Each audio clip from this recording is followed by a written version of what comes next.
Hi there, I'm Meteorologist Robert Speta. We continue to track severe storms moving across the first coast here on our Sunday morning. You see right here, we have a weather impact alert day in place. Actually, issued this last week in anticipation of this cold front moving on through, not only because of the severe weather, but also this is going to be moving through it around lunchtime. And on top of that, of course, we have the Daytona 500 going on.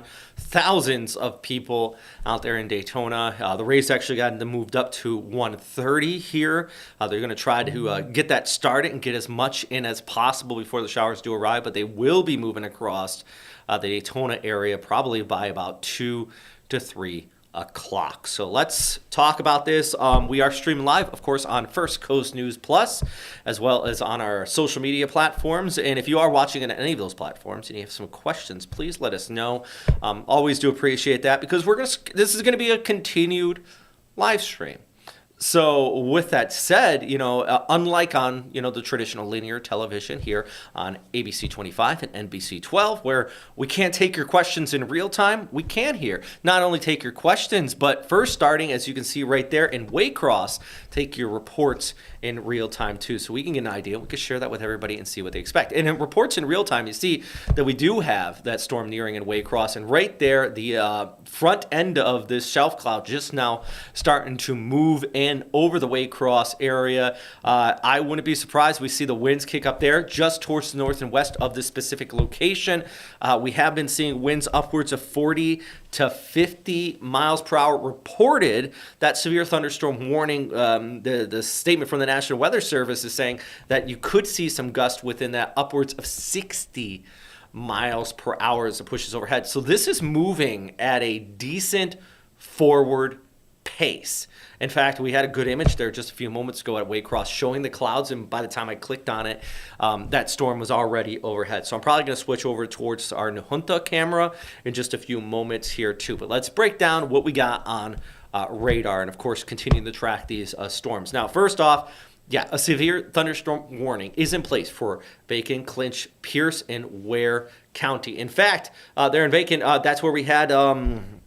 right here from the National Weather Service, in Alma, a wind gust of 52 miles per hour at 8:51 a.m. when that pushed over that specific location. So the winds are coming in here.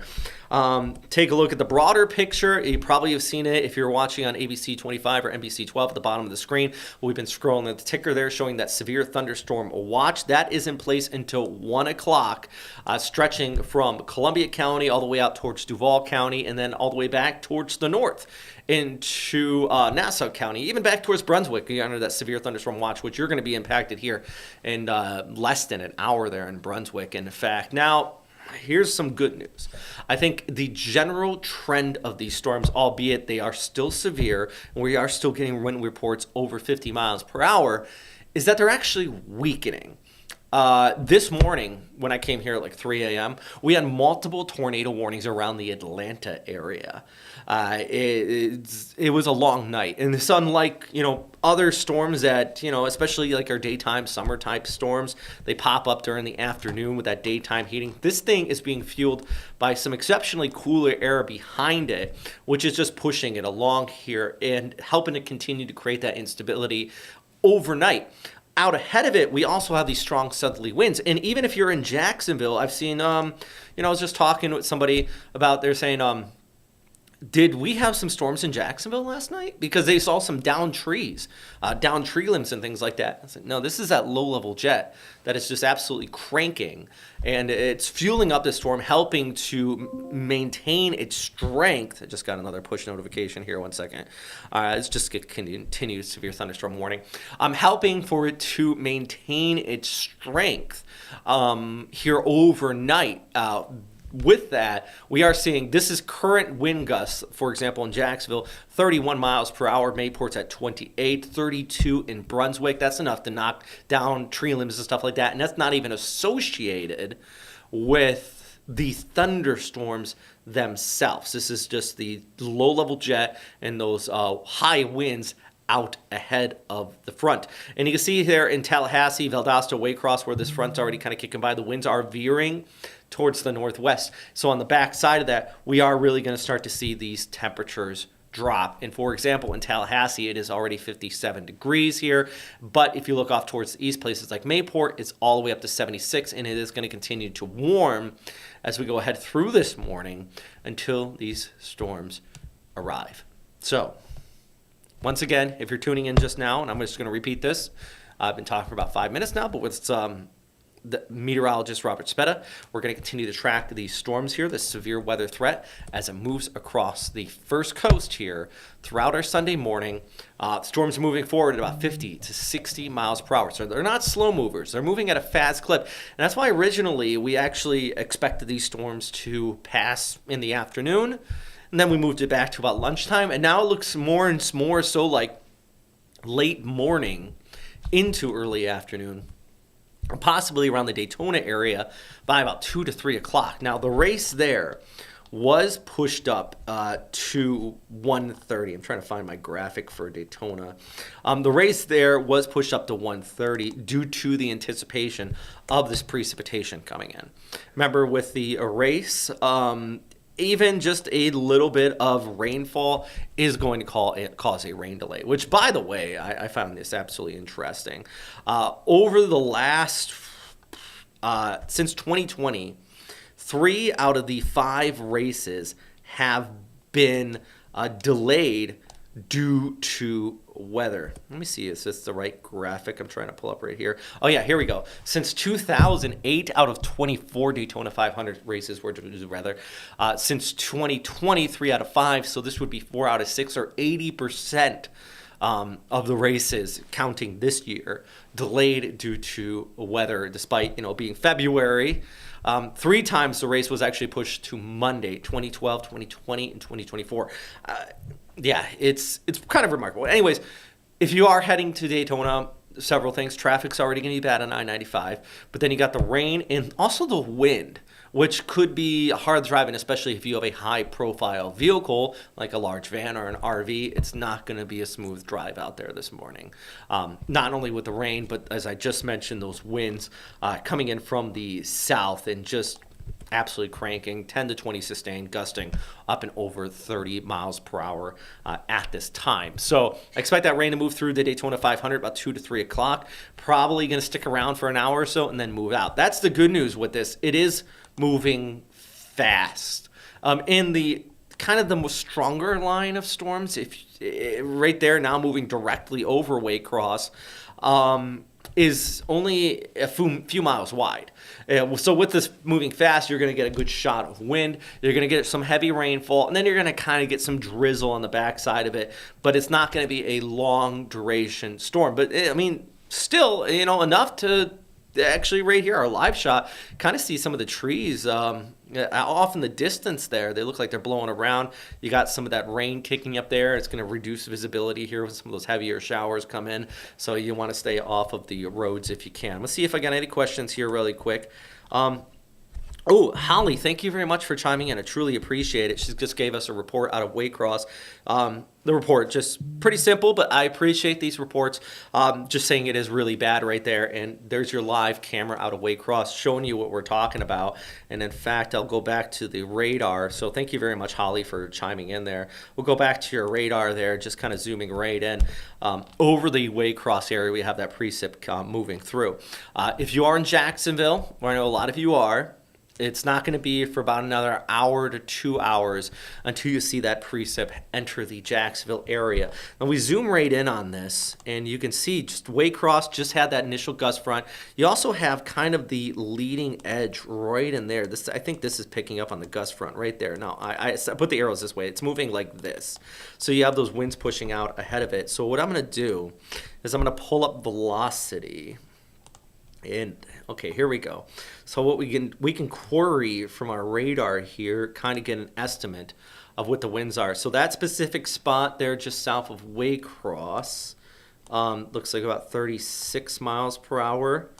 Go over here around the Blackshear area. 64 miles per hour winds being estimated based on radar right about there. So yeah, that's a solid gust front. And then you see even right in there, you actually have a little bit of inflow, -11. That's interesting. And when you start to see kind of when I say inflow, I'm talking about that area in green. Because remember, the velocity radar shows the winds going to and from the radar. So I think right here, this is a pretty potent gust front, which is those 50 to 60 mile per hour winds. But I get worried because this is actually probably some inflow coming into it right there, coming in from the south, those gusty conditions. And then you have that. So there's some solid shear happening right in that area, southern portions of Ware County, maybe just off of US 1 there too. I see some pretty decent shear, which, you know, is a cause for the potential for rotation within that. So an isolated spin-up tornado is not out of the question here, friends. Just reading a report. It looks like Lanier County Dispatch had a report of a tree on a power line in Pearson. They're dispatching people out there now. So, I mean, a tree down on a power line, so I would assume we're also getting some power outages in that area. I'm going to go back and try to answer some of your questions here.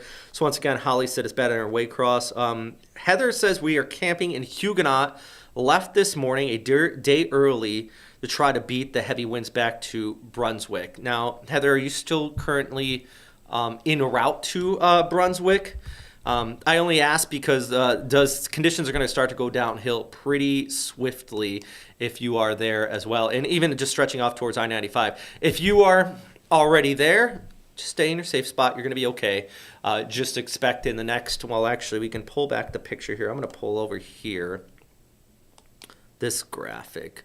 And I'm going to give you that forward motion. Now, we'll use this since the storms are moving forward at about 50 miles per hour. I've marked this up with a forward motion of about 50 miles per hour, entering the Brunswick Ware area at 10:23 a.m. Jacksonville at 11 o'clock. Remember, when we use this tool here, it's not a model or anything like that. Basically, what I do is I loop through a 1 hour.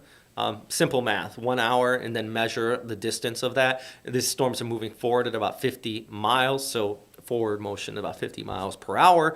So Brunswick about 10:23. Jacksonville, this is cruising at 11 o'clock. Oakleaf around 11:19. So very smart move, by the way, because you said you were camping, so I'm assuming you were in an RV. If you were out there in Huguenot, and like I just said, high-profile vehicles, it's not going to be a fun drive because we have those winds not associated directly with these storms, but right now winds all across the First Coast are gusting over 30 miles per hour. That's not to say, things are going to start to tip over and all that. It's just not going to be a easy drive, which is why we're advising people to try to stay off of the roads. Diane actually just chiming in from New York State saying it's ice and snow out there, and I just to say, Diane, I see you here, and actually what I want to do is just pull back the broader picture of things because this storm is attached to a much broader storm system, which, you say sleet and ice, but there's some pretty cold air spilling behind it. And you can see heavy snowfall in parts of upstate New York over towards New York City, all the way back towards Cincinnati. And this is all that cold air that's just kind of pushing this along, which is why for Northeast Florida and Southeast Georgia, as we head into Monday morning, we're going to start to see the temperatures drop out here. In fact, the MLK parade that was originally scheduled, of course, on MLK Day, was postponed to tomorrow. It was rescheduled because we had a snowstorm here on the First Coast in the original date. It's going to be cold. But the good news, I don't expect storms, but the temperature is definitely dropping. And this just shows you. I mean, look at Topeka, 10 degrees, 26 in St. Louis. Nashville is at 35, and Atlanta's at 57, while Jacksonville's sitting at 73. But you can really see in this graphic the demarcation line between the warm and the cold air mass that is definitely continuing to fuel up these storms. So, great comment there, and thank you very much for visiting, because that really shows you, if you are off towards the north and west, that colder air that's continuing to spill in. So let's go back to our camera. Actually, let's go back to our camera in Waycross. Check in there really quick while I answer one of your questions here. Have to travel from Athens to Brunswick today.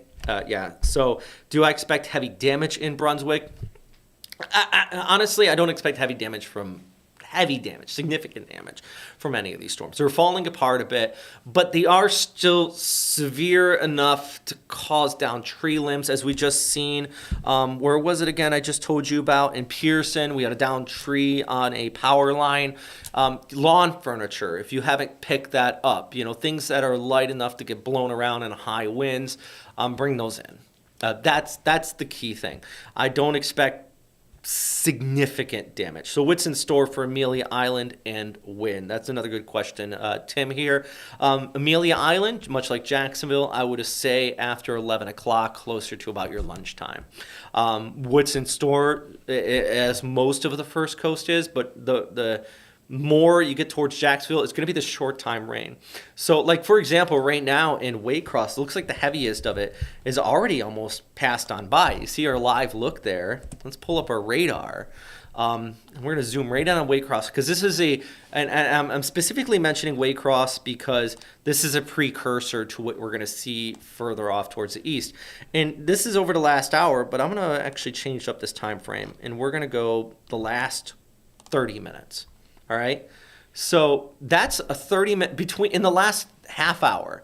Waycross went from dry, southerly winds, warm temperatures, basically a punch, one single punch here of gusty winds that kicked on by. You get that short time heavy rain, as Holly was saying.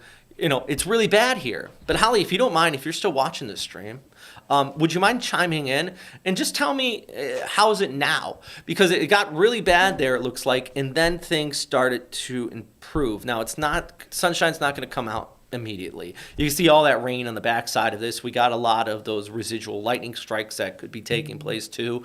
But the worst of the weather is only going to last a few minutes. So when you get it, it's going to kick on by and move off towards the south and east. So with that said, there you go. There's your storm in Waycross. Looks like we got another severe thunderstorm warning push that I just got. Whenever you hear that doo-doo, that's coming through my email here. Looks like that one of these is actually expiring, so good news there. But so let's pull back the picture. I'm going to get that forward motion. Let's get you an exact time for our friends out here, at least into the Amelia Island, Fernandina area. So this is forward motion going up 50 miles per hour. Looks like St. Mary's 10-40, Jacksonville 10-54. So, St. Mary's, between St. Mary's and Jacksonville, Fernandina, I would say 10:45 to 10:50.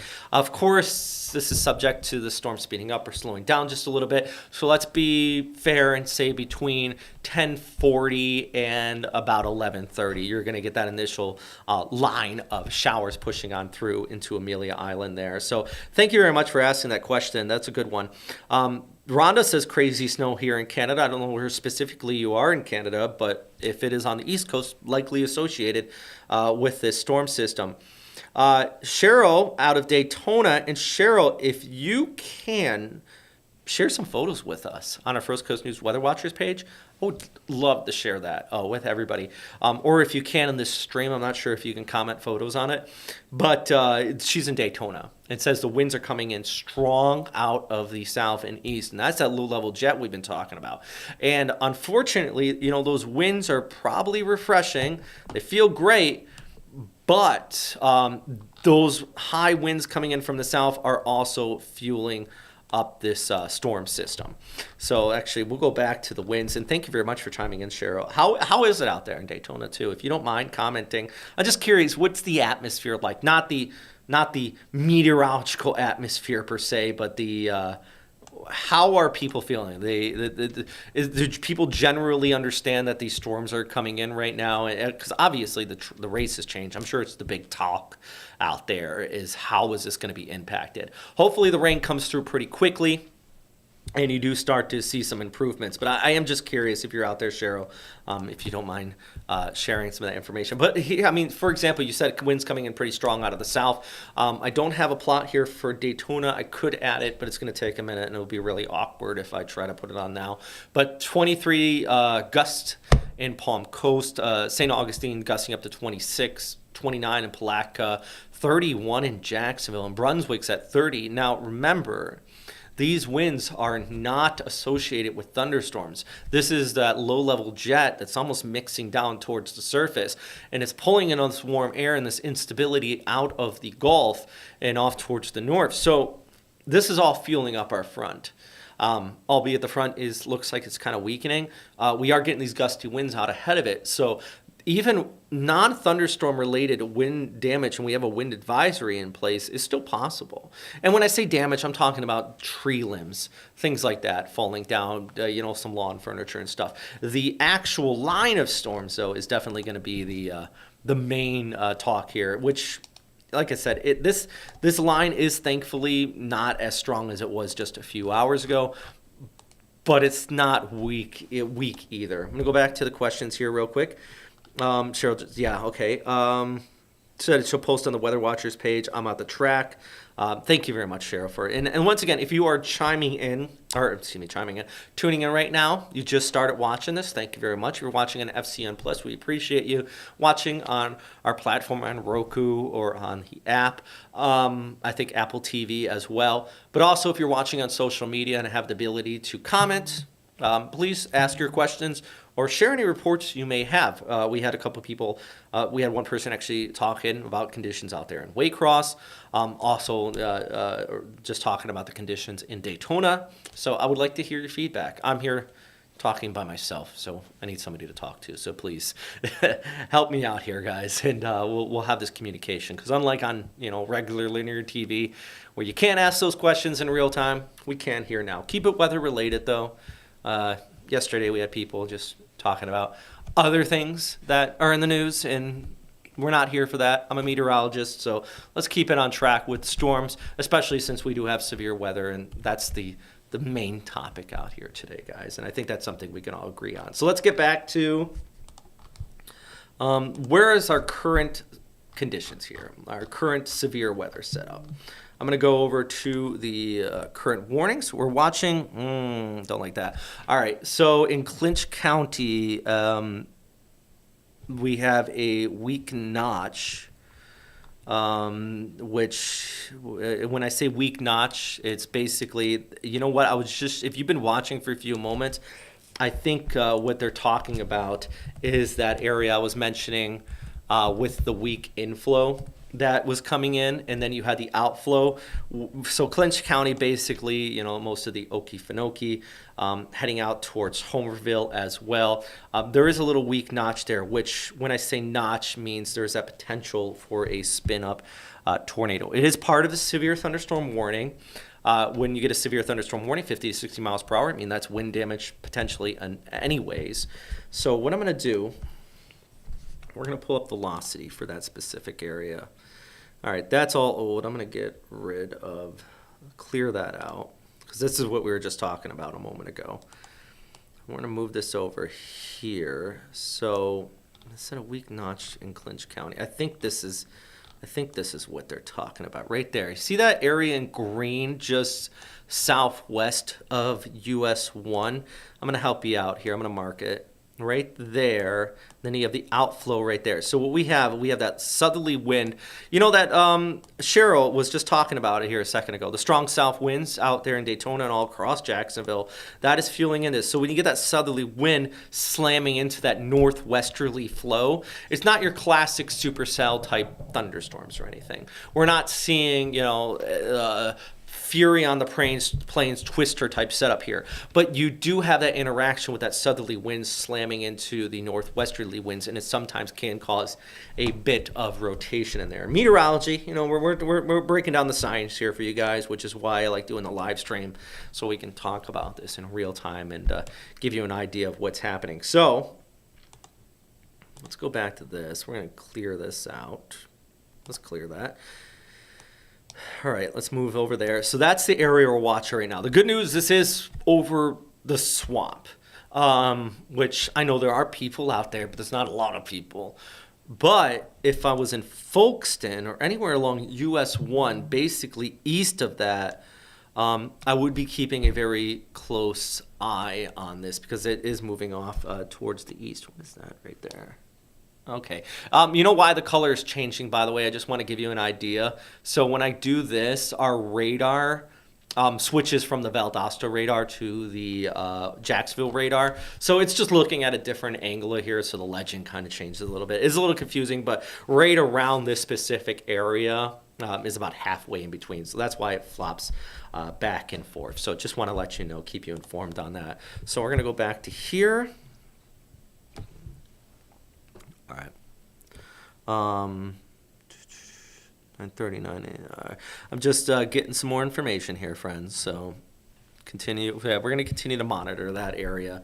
And here's another look actually at radar. You can see the notch we're talking about right there. I think this is it actually. See that notch right there?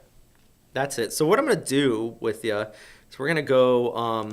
We're going to take this into a three-dimensional look. We're going to look at the side of it, and then I'm going to see if I can pull up this, and we're going to get a better look at what we're seeing here.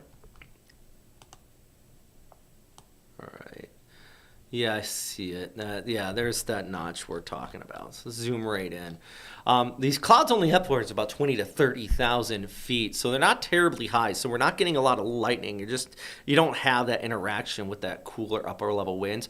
But see, this is right over the Okefenokee. This is actually a nice park right in there where this is about to impact.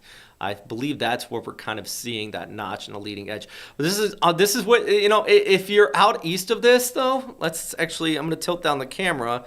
This is what you're going to see when it's coming towards you. It's almost like this kind of wall of clouds coming at you, that shelf cloud, the mothership, if you will. Giving you a good idea of a visual of these storms in real time as they're pushing off towards the east. And now let's move a little bit further towards the north and west. There's US 1, kind of got the leading edge, just moved over Hoboken. And you know what? I'm going to pull up the Nahunta camera because it looks like the leading edge of this is just starting to work its way into that area there. So right there is my camera. Let's click it. And here you go, friends. While that's loading, okay, so I think, watch these winds and watch these conditions go downhill pretty quickly here. Cheryl says she put some pictures in the Weather Watchers page. Thank you very much. Pretty gusty in Suwannee County. Thank you very much as well, Clara. Leona says, wow. And I get wowed by some of these graphics we have here, too. Just gives you a good image of what we have going on out there. Clara out there in Suwannee County, though. And you know what? I'm going to just jump in while we continue to watch what's happening in Nahunta. We'll switch over to Suwannee County, too. Give you a look at what's happening out towards our west, because with these storms are also moving out towards I-10. Look at extending down I-75. So it's no surprise that for you have those southerly winds coming in. Lake City's been gusting pretty high too. So all of these are continuing. You got that south wind fueling up all of these storm systems as they're coming in from the north and west. So Lake City is also another spot that we're going to have to focus on in the next few minutes. Not quite as severe or as gusty conditions with the storm itself as we're seeing back towards the north and the southeastern Georgia, but still you're going to get a good shot of that rain coming on in if you are out here into the Lake City area. So let's scoot back over here to Columbia County. I see Fargo, just starting to see the leading edge of some of those showers, and then also over towards Lake City. Clear out the screen here. I have all that on the screen. Let's get rid of these arrows. All right, there we go. So, yeah, there's your storms. So White Springs, Jasper, Bowling Park, all starting to get some of these showers. Not quite as potent, though, if Live Oak as well, just starting to see conditions go downhill there in the next few minutes, too. But this is not quite as potent as what we're seeing out there in southeast Georgia. But, I mean, potent nonetheless, especially with these strong winds kind of out ahead of it. So let's go back towards the north here. Waycross, this is already pushed on by. Nahunta heading over towards Folkestone across the Suwannee Valley, or Suwannee, Okefenokee. Fargo just getting the leading edge of this too.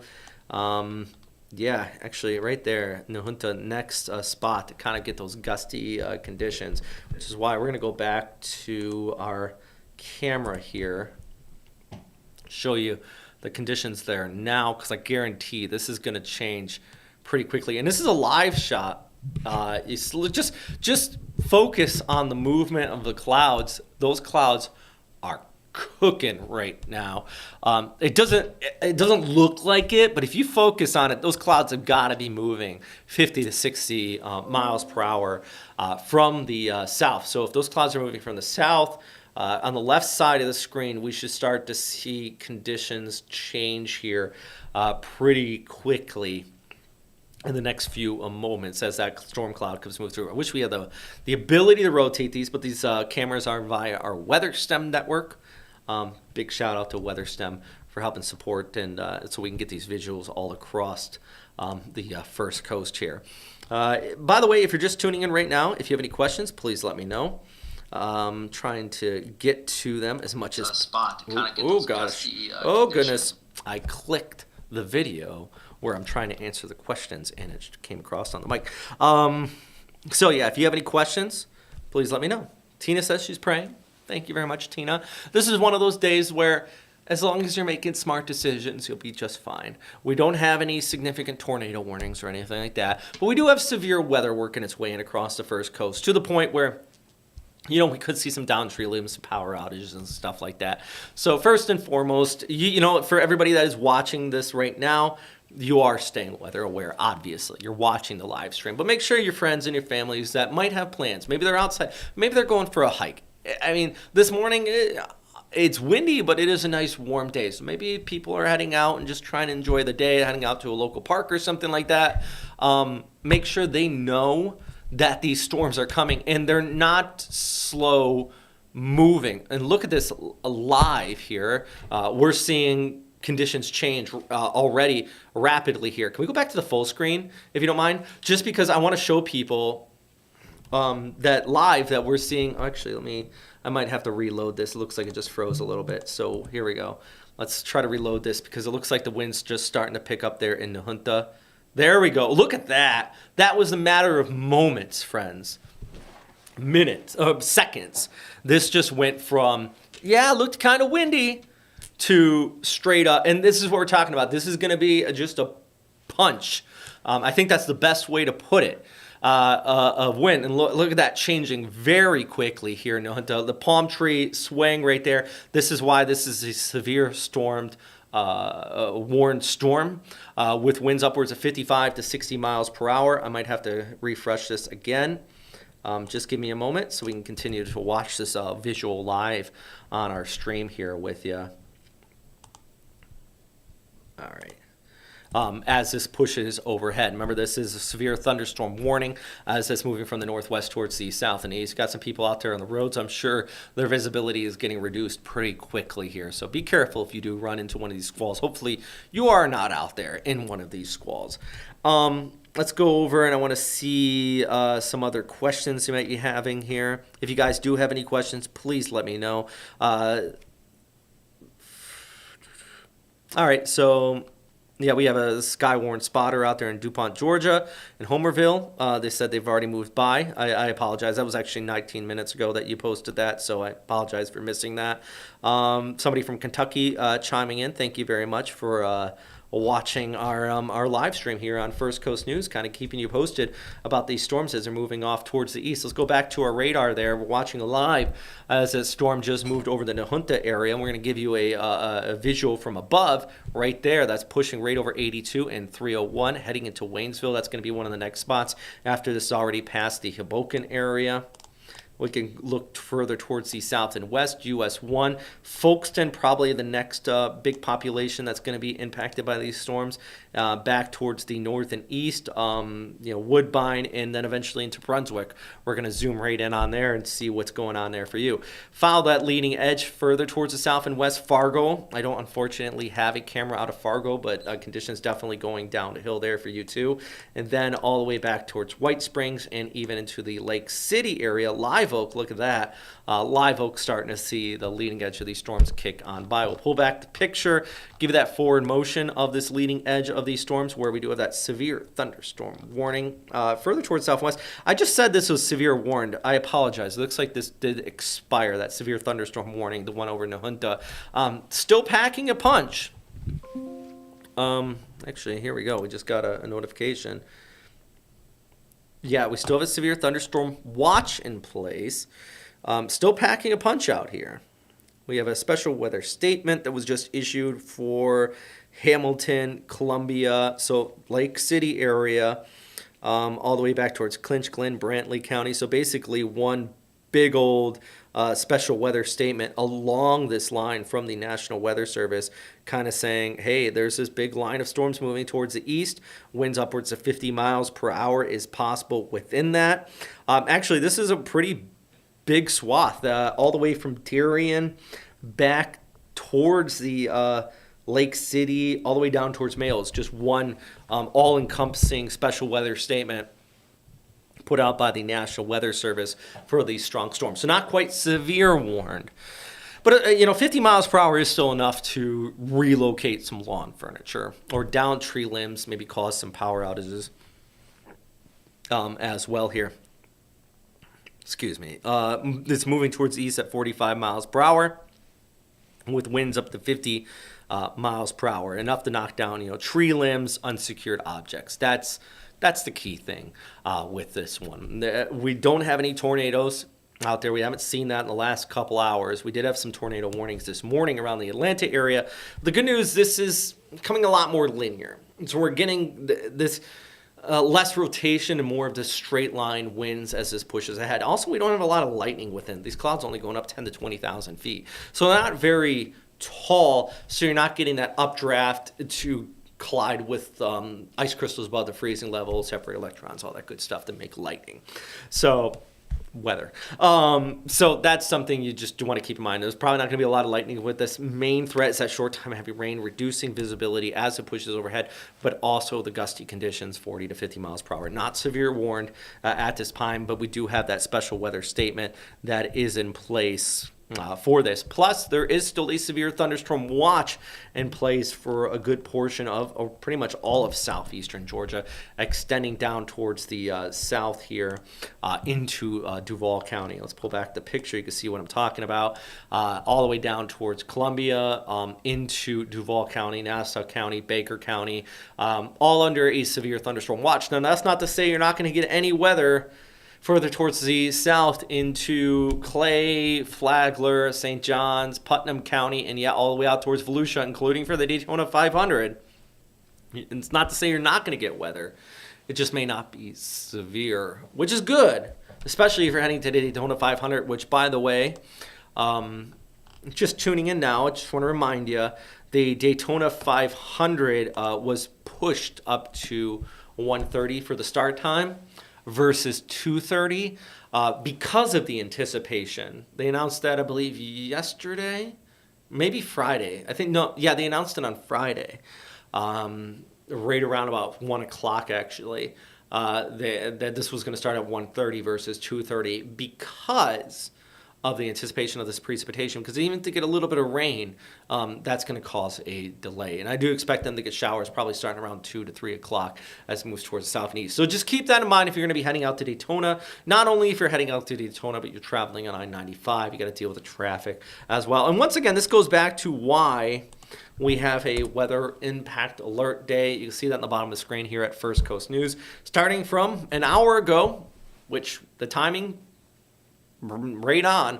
An hour ago, we started to see storms enter into the Waycross area, and now marching its way across southeastern Georgia, heading out towards Jacksonville by 1, 2 o'clock into the St. Augustine area, and then shifting further towards the south. So midday, widespread rainfall, a few stronger storms, maybe even a few severe storms are possible mixed in there.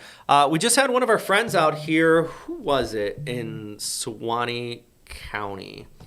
You said that it was gusting out there. It was Clara. I just got a wind report actually out of Suwannee of gust upwards of 45 miles per hour. So, I mean, it's cruising. Hamilton just had a gust of 45. Jasper, 45 miles per hour. So, this front is kicking on through. And not only the front, but the actual winds as well that are feeding into said front continuing to kick up. I'm trying to pull up my wind graphic here for you. So I can give you an idea of just the general winds across the first coast right now with this southerly flow. Take a look at this right here. These are non-thunderstorm related winds, 30 to 40 miles per hour. That is ahead of the storm. Now the storm itself is bringing those winds, and it does look like just north of Brunswick, that red notch right there is indicating above 40 to 45. So I'm curious where that is, what that is. But if you are in Brunswick, that's a pure indicator that that line's heading towards you, and it's probably gonna get some conditions going down there really quick. By the way, we were just looking at live camera in Nahunta. Let's go back to it. We were live here on the stream. We saw conditions okay, and then it went downhill fast. Looked like those trees right there in the foreground were flopping all over the place. But now we're starting to see still kind of this light rain on the back side of it. The winds have backed off, and this once again illustrates my point in that the wind gust we're talking about here is not going to be long lasting. Only a few minutes before those conditions kick off further towards the east there and continues to cruise along. So now we're looking more at Georgetown or into the Brunswick area. We're going to click right here, the leading edge, and I'm going to pull this over Brunswick, get you an idea of our, well, actually, let me double check where I have this forward motion of this tracker. Okay, that's perfect. So it does look like Brunswick at 10:27, so about a half an hour or less. Brunswick, and then obviously extending into Jekyll Island, half an hour. You're going to start to see this leading edge of it. So if you got some friends maybe enjoying a day out there at the Driftwood Beach in Jekyll Island, make sure they know things are going to change pretty fast here as this continues to move off towards the east. Then it improves pretty fast, albeit you get the northwesterly winds. It's going to be drizzle. The rest of the day is not going to be some fair weather type conditions. But the point is conditions are changing fast because this storm is moving overall forward motion fast. 40 to 50 miles per hour. And that's why, once again, there is that special weather statement issued. In fact, I'm going to pull up, I want to show it to you here on the screen. So just bear with me as I kind of pull up some of the graphics here. Trying to pull up the special weather statement. I guess it's not going to show for me, unfortunately. There we go. How about that? Nope, it's not going to show. But I can tell you, special weather statement basically extends all across this area out ahead of this. We don't have any severe weather warnings. Good news is that we're not seeing any tornadic type conditions or anything like that. But there is these gusty conditions. Let's look over towards the Lake City area, in fact. Just outside of Lake City towards the northwest. Live Oak just had the gust front move on through there. And right there over Live Oak, there's actually, whoa. That is surprising. Let me zoom right in on what are we looking at here? If we have any friends out in Live Oak, let me know. That is packing a punch. That's a gust front right there. I'm going to save that. We're going to compare this up to the current radar. Guys, we're doing weather analysis live on the screen. So it's that gust front coming off of that storm that just pushed over Live Oak. If you are in Live Oak, you're watching on our Facebook page, let me just chime in real quick. Say, hey, Robert, this is what our conditions look like right now. I would love to hear from you because that's a radar indicated 83 miles per hour. Brian, by the way, I saw your comment about 9 minutes ago here saying better than snow. I 100% agree with you. That's why we live here in Northeast Florida. I would much rather take a good shot of winds here versus snowfall. Just got a report out of at Atkinson, Georgia. Emergency managers are saying around Kirkland, trees on a power line there in that community. So, yeah, you got some trees falling on power lines there as well. So that report just came in a few moments ago here. So just wanted to share that with you here, friends, out of Atkinson, Georgia, as well as these storms continue to race off towards the south and east. But let's go back to the velocity. So we're going to compare that up there. Look right there. if we have any severe weather right now, of course, we're seeing all this whole line, but I would believe just west of Lake City. So while we're watching that, I'm going to pull up the time lapse out of Lake City. I have that here too. We'll get an idea of where, look off towards the west. Basically, friends, that are watching this right now, you're seeing me analyze this in real time, so you're kind of getting a peek behind the scenes. But also, I would like to hear from you if you're watching on any of your social media platforms, specifically Facebook here too. I want to hear from you, your questions, your reports. I saw there was a weather spotter out there who was saying what they were seeing and sharing what they're seeing too. Let's have a conversation. Let's track these storms together, and let's make sure everybody is staying aware and safe throughout this. So that's a live look right now out at Lake City. I'm going to jump back in there in a few moments, see what that looks like, because I guarantee we're going to see the leading edge of this storm here in just a few moments on that camera as we watch this this cruise off towards the east. Okay, that's not the right one. Let's go back to this one right. Okay, there we go. Excuse me, it bounced around a little bit there, but yeah, that almost like a little notch right there. I think that's just a gust front with the inflow coming in from the south, but that is cruising. Let's pull up. So what I'm doing, I'm querying what the radar thinks these winds are right now, and a solid 64 miles per hour right there. 37 right in there, so just west of south of Live Oak, west of 129, there into Columbia County. Let's zoom right in this specific spot. This is a lot of rural areas, I get it, but there are still people out here. Padlock, Houston, and then we pull back the picture. I just want to give you an idea of where I'm looking at compared to Lake City. So this is just west of Lake City. In fact, where I'm seeing that initial gust front, it's about 20 miles towards your west. This is moving at about 50 miles per hour, so about 20 minutes. That gust front should move into the downtown Lake City area. So just 20 minutes, so that would give us 10:27 from this moment here. So I just want you to keep that in mind if you are in Lake City. That line's coming right at you, and that is packing a decent punch. I wouldn't be surprised if our friends at the National Weather Service severe warn this line, just because of the fact, not if they don't, they have a special weather statement on it for 40 to 50 miles per hour.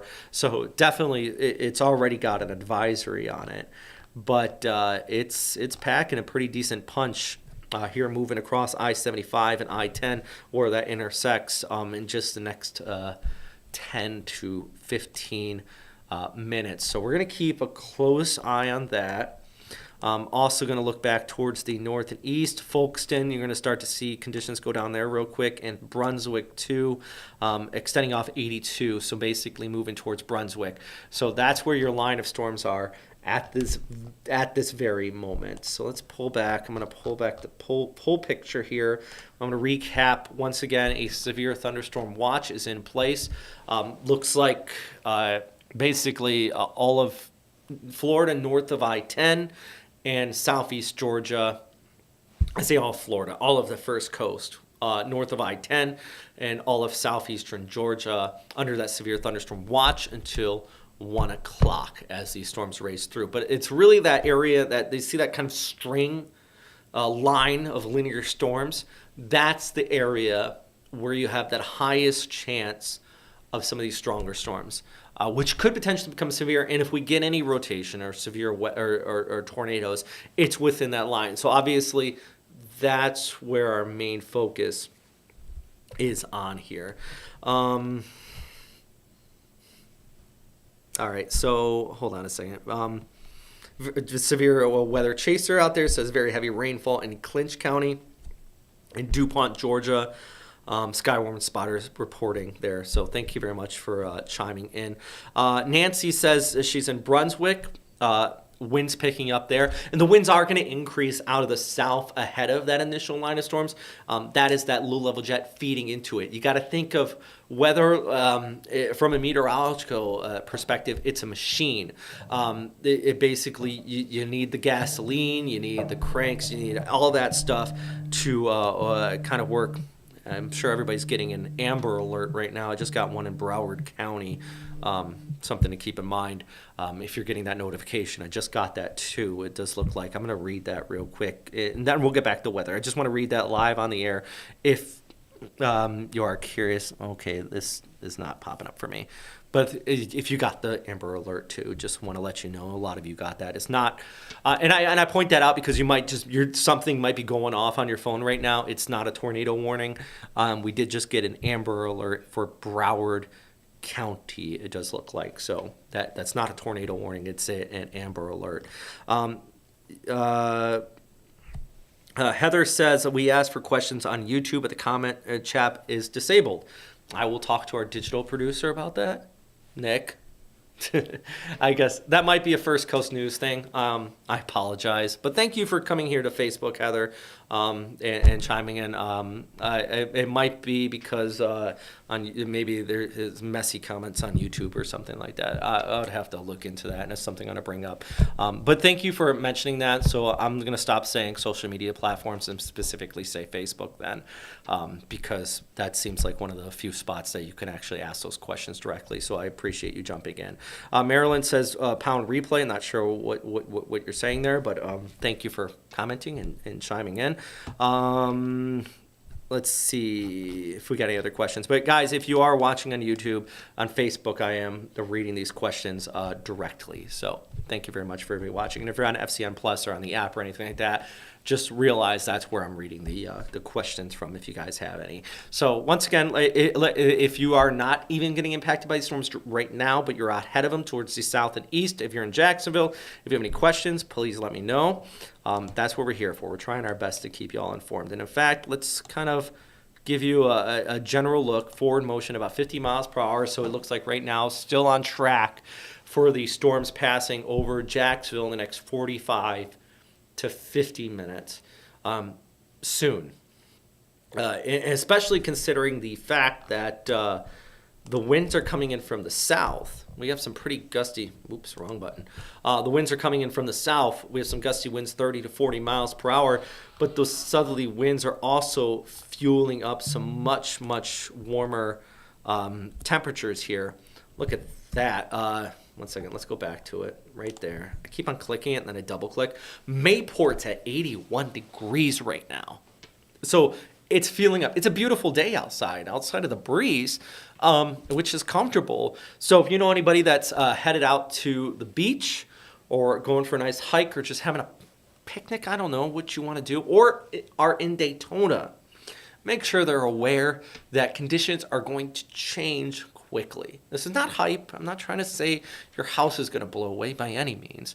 But there could be some downed tree limbs and things like that. But also, if you're just caught outside in these storms, it's going to switch real fast. If you were watching here about a half an hour ago, we watched that switch live in real time with our camera out of Nahunta, where it didn't look all too bad, and then conditions changed real fast. And speaking of cameras, I want to see if I can pull up a camera for Brunswick. I think we have a camera. By the way, Nick, our producer behind the scenes here, if you see any traffic cameras, just if you do see any, let me know. Maybe we can throw anything, or maybe even any of our tower cameras are all right around Jacksonville, unfortunately.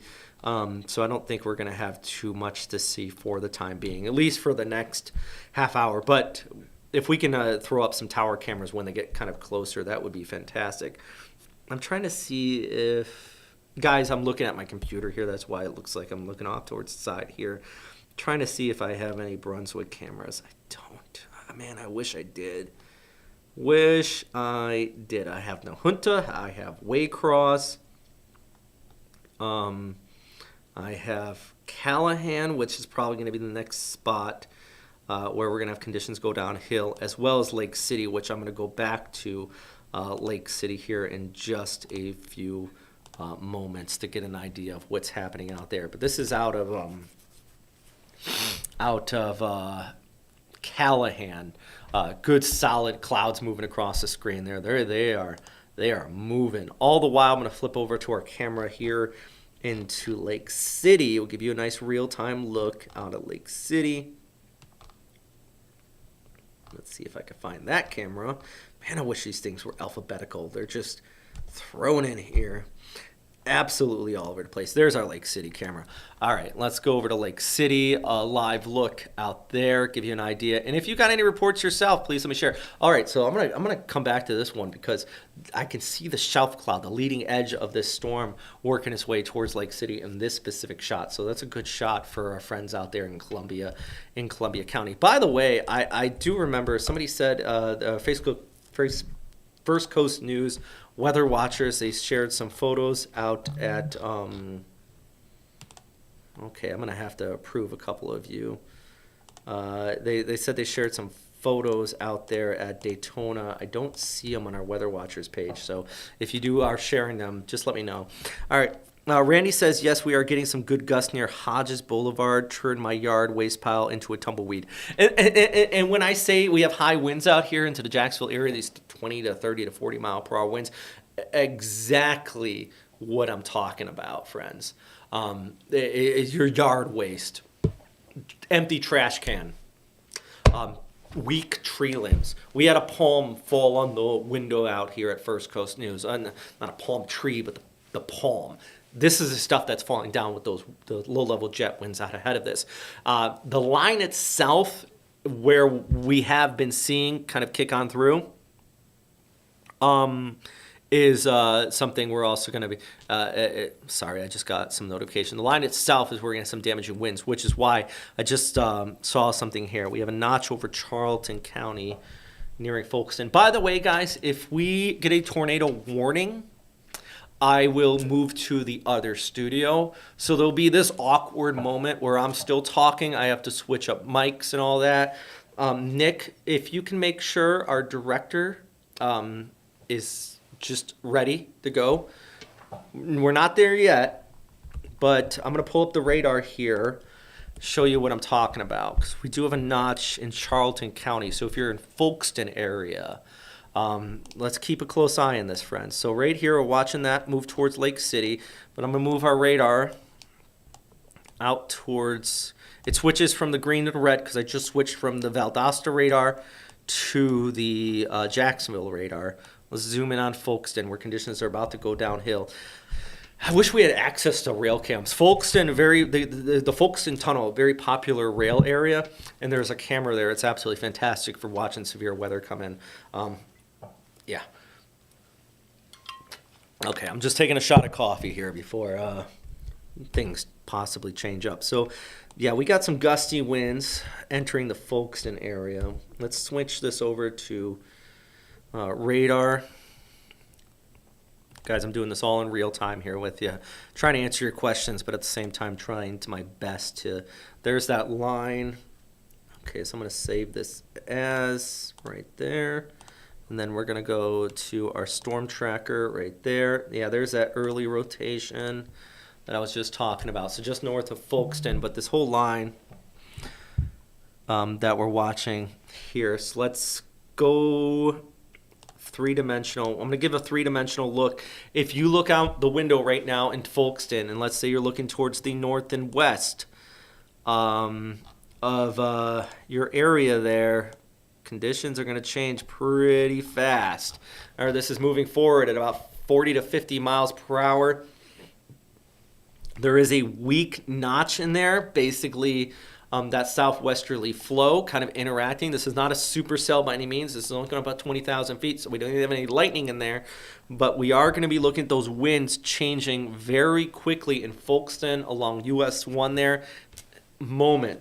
Next few moments here, friends, as we watch this. In fact, let's go back to our radar. You can see there from top down, US 1 entering the Folkestone area, then stretching back towards the north. Brunswick as well. Leading edge of this is just starting to work its way towards you. I'm going to pull up velocity Give you an idea. See that good gust front, and in fact, velocity indicated 41 mile per hour winds there, just halfway between Georgetown and Brunswick. I'm gonna try to find a different spot. Just make sure. Yeah, so it looks like 45 miles per hour. That 45 I just queried was right about there. So it looks like just west of Brunswick, we're getting about 40 to 45 mile per hour winds. That's back in Folkestone, where conditions are changing rapidly there for you. Okay, that wasn't the right button. All right, let's go back to Folkestone right there. I'm going to try to pull up the radar again. All right there. Top-down look as that pushes right overhead. Conditions changing pretty rapidly over that area here in Clinch County, or Charlton County, excuse me. And all this is moving towards the southeast, so into Jacksonville. I know if you're in the Jacksonville area, you're thinking, what are you talking about? It's a little windy, but it's kind of nice out. Temperatures in the high 70s to 80s. This is fueling into this. Now, the good news, at least at this point, I don't see any.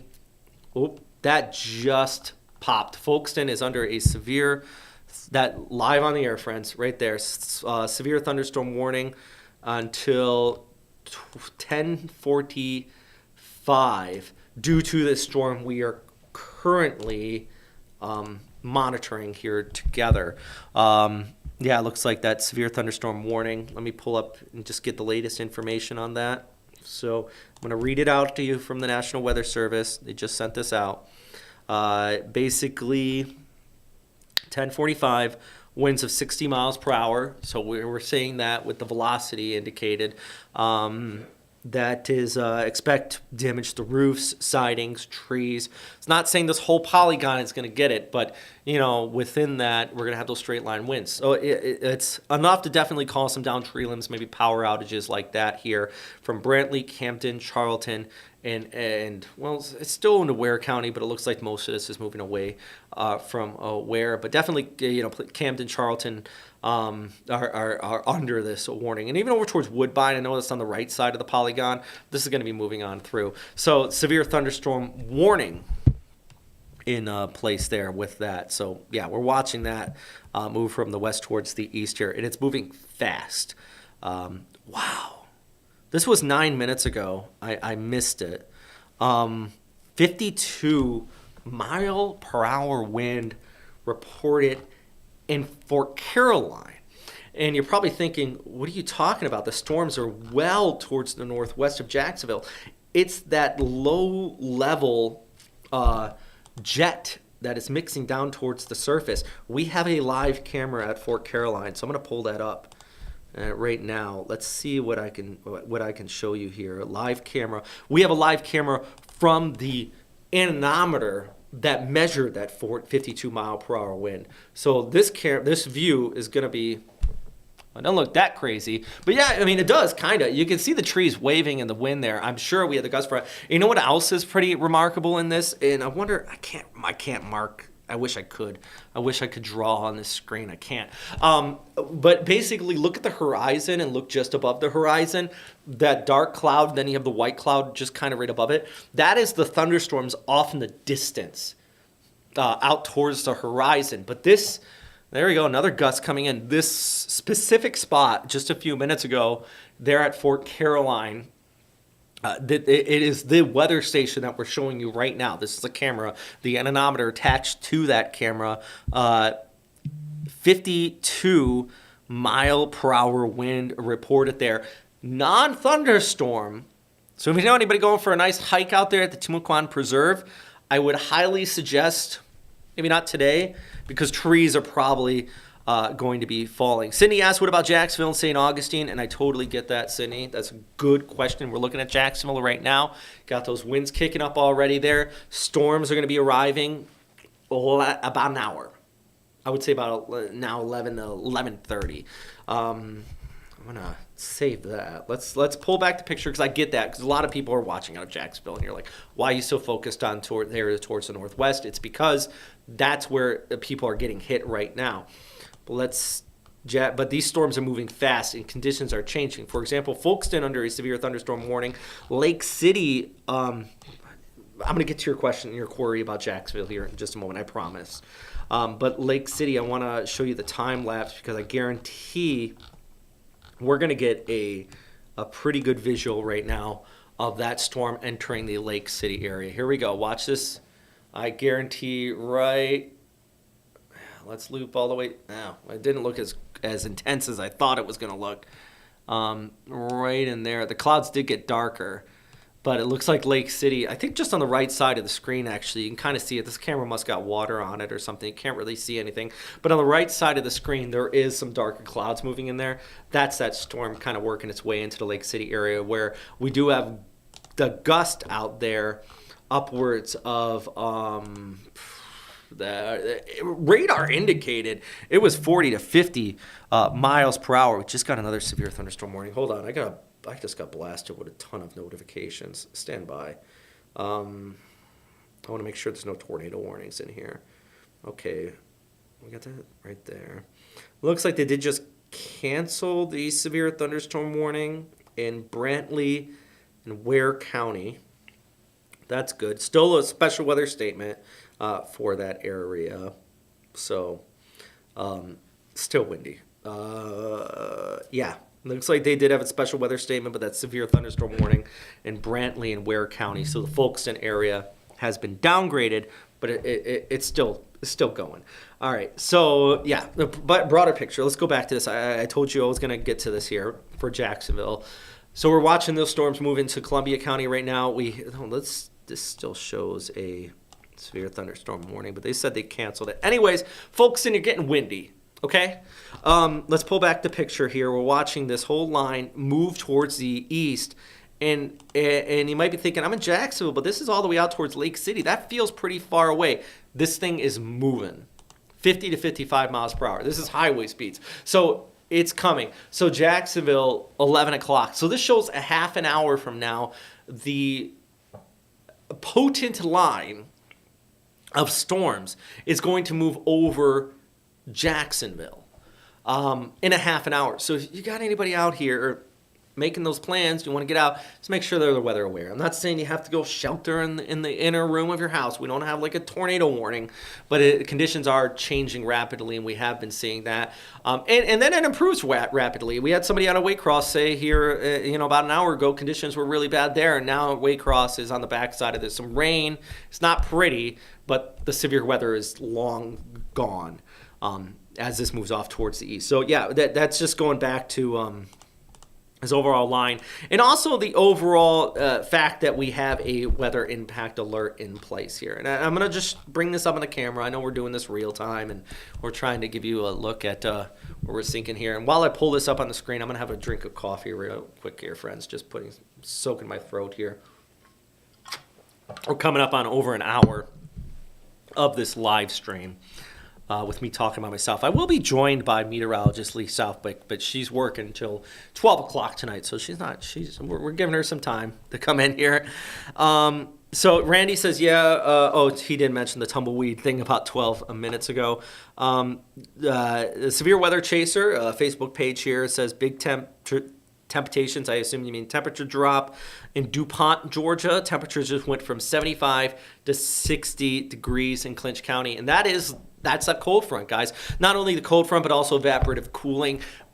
And I point this out because it is going to change not only with the winds and the rain and everything rapidly as this kicks on by, but also the temperature drop. By tomorrow morning, places like Clinch County, Ware County, you're going to be in the 30s.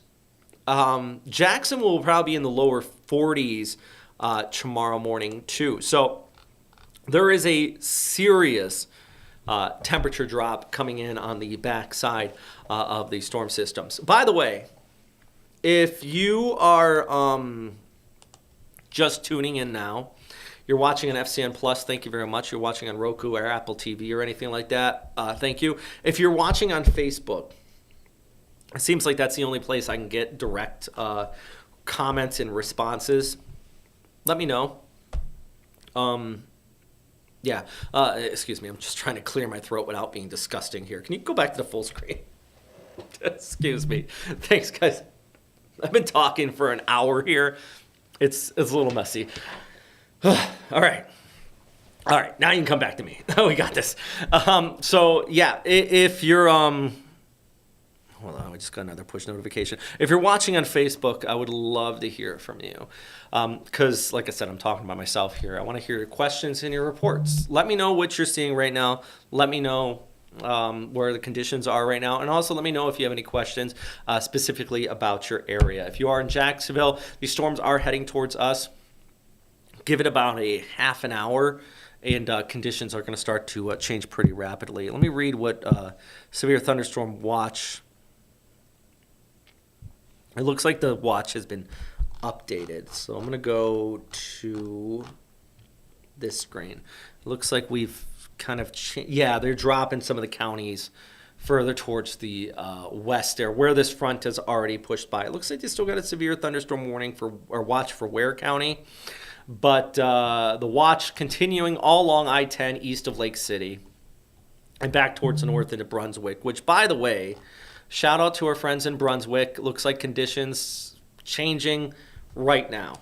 I'm going to go over the radar. Let's do a walk around the radar here while I wait for some of your questions to come in. And also, we're getting a little bit of notching into the Brunswick area. Not notching, but bowing, I should say. Bowing being, you kind of see the winds. You see right in. Let me get my arrow out here. Right in here, there's kind of a little bending. See that? Just over Brunswick. That's those winds kicking up at a decent speed out ahead of it. What I'm going to do is I'm going to switch over to velocity. We're going to take a quarry right on the tip of that bow and give you an idea of right there. Yeah, that's some decent gust rate in there, I bet you. 53 miles per hour right now over Brunswick. If you're watching out of Brunswick, Jekyll Island area, anywhere in there, chime in. Let me know what's going on in your neighborhood right now, because I'm querying right over Brunswick right now. 50 to 55 miles per hour being estimated there on a radar.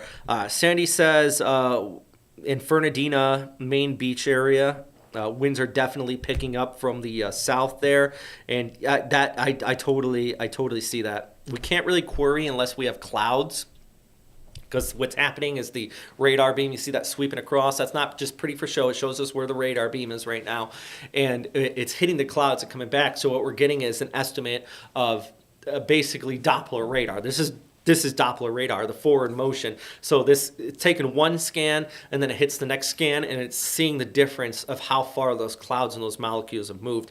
I do know, Fernandina, you got those winds kicking up, but you just don't have the precipitation to measure it. But I guarantee, based on everything we're seeing right now, 40 mile per hour gust. We did have a report at Fort Caroline at 52 miles per hour. Oh, that's in Jacksonville. Way away from these winds. So right now, we're getting a solid gusty conditions moving through the Waycross area, though, that gust front kicking up. And let's zoom right in. If you're in Jekyll Island, next moment, St. Simon's Island, moments from now, the winds, if not at this very minute, we're getting the winds coming in. Actually, I'm going to click right over 25 here, about halfway. That's 50 mile per hour winds. That is enough to down some tree limbs, maybe some power outages, things like that. Just got a severe thunderstorm warning issued right now for Charlton, Southeast. Let me pull back the picture. I think we got, I'm going to save this. My screen is so small. The palettes are like this big. And I did get recent LASIK, but I still don't have great eyesight. So at least looking at something like this. So what are we looking at here? I think they're just still watching this one. And yeah, they're watching this one in Nassau County. It looks like that severe thunderstorm warning. So as we're watching Brunswick get hit, we got this whole line here. Brunswick, you're getting hit right now. Let me know your reports, okay? Let me know if you're seeing this, if you're watching on Facebook. Please comment. Give me Kingsland as well. Looks like a severe thunderstorm warning just issued for your area, just towards the west of you. Callahan. I think I have a camera in Callahan, and I'm going to try to switch over to that. Callahan, Hilliard, US 1, this storm's coming off into your direction too. I'm going to switch over to velocity here. We're going to get an idea of, hold on, save that. Velocity. Ooh, there might be a notch right in there. Has the National Weather Service said anything about that? I'm looking right here, friends. By the way, see that kind of lighter color right there? No, I don't think so. The point is, it's a severe storm warning. So even if it's tornado warning or a severe thunderstorm warning, that's showing 60-mile-per-hour winds. That is enough to cause damage. And Andrew, it feels like the thing is the National Weather Service, they're looking at the exact same things I'm looking at right now. We're all meteorologists. We're all watching this together. He literally just answered my question, and I said that notch right there. And then Andrew, one of our fantastic meteorologists at the National Weather Service, shout out to them. They put in so much work, said that severe thunderstorm warning for what we're looking at right now out here entering into Nassau County does have a notch just 10 miles west of Hilliard. So that's exact spot I'm looking at right here for a possible tornado. So possible tornado coming in out of that. Let me go back to, I hate when it does that. When I say I hate when it does that, I click on it and it just changes to something else. So I think we're looking right in there. You see that kind of that little bump in the line of storms? That's that inflow from the south winds. Like Fernandina Beach, you just said it was windy there. We just had a wind gusts of 52 in Fort Caroline. That's those south winds cruising into this. And then you have the northwest winds and they're smacking into each other. And of course, just like if you watch a river and you see two currents hit each other, there's eddies. So it's kind of, we're getting a little bit of an eddy there, which is the possible rotation. If we get a confirmed rotation or if radar really shows it, we're going to have to go to a tornado warning. And if that happens, it's going to get awkward here for about 30 seconds to a minute. I'm going to switch over to the other. But you keep watching the stream because we're going to stay live on the stream. We're not going to go away from it. So just want to remind you of that. So this is going back to right here. We have this severe thunderstorm warning in place for Charlton heading into Nassau County. The Hilliard area, Callahan is also under that. Callahan, I think you're probably about halfway between Callahan and Hilliard. Seems like the spot highest at risk, at least for that, what I'm seeing here for rotation right in there. But at least it's not a defined notch on velocity, so good news with that. Pull back the picture because I don't want to just focus on these specific areas. Is Lake City. Storms just moved on through your area. Charlton heading into Nassau County with that severe thunderstorm warning. Out there towards Folkston, conditions just pushed on by there too. And into Brunswick, you just had these winds push on by at 40 to 50 miles per hour estimated on radar. Kathy says windy on the south side near Beach Boulevard. Some pretty good wind gusts. I absolutely believe you. We've been looking at these low-level jets of 30 to 40 miles per hour in around the entire first coast. In fact, look at this. These are current wind gusts. And this is nowhere near the line of storms. 30 to 40 miles per hour. We had a gust of 52 at this specific spot here in Fort Caroline. So that's East Arlington, along the St. Johns River. Right here, I mean, this actual weather station where we're getting this live shot from had a 52 mile per hour wind gust about 20 minutes ago. So, the trees blowing and you can see off in the distance there, it's a good shot of these clouds. I'm going to try to pull up our Callahan live camera because I want to see what conditions look like there because this line of storms is coming into your direction too. So just give me a second here, friends.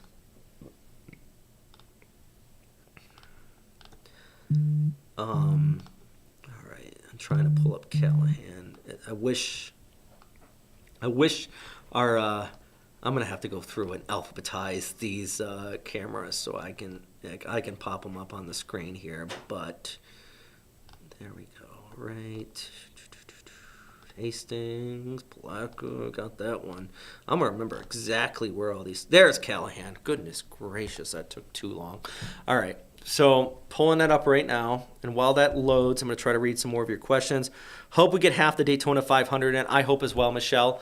There's Callahan. That's a live look of what's going on there. That's why the race was moved up to 1:30 versus 2:30, as I'm sure you are well aware. But if you're jumping in right now, you understand. St. Simon's Island, Wivunda, I hope I'm saying it.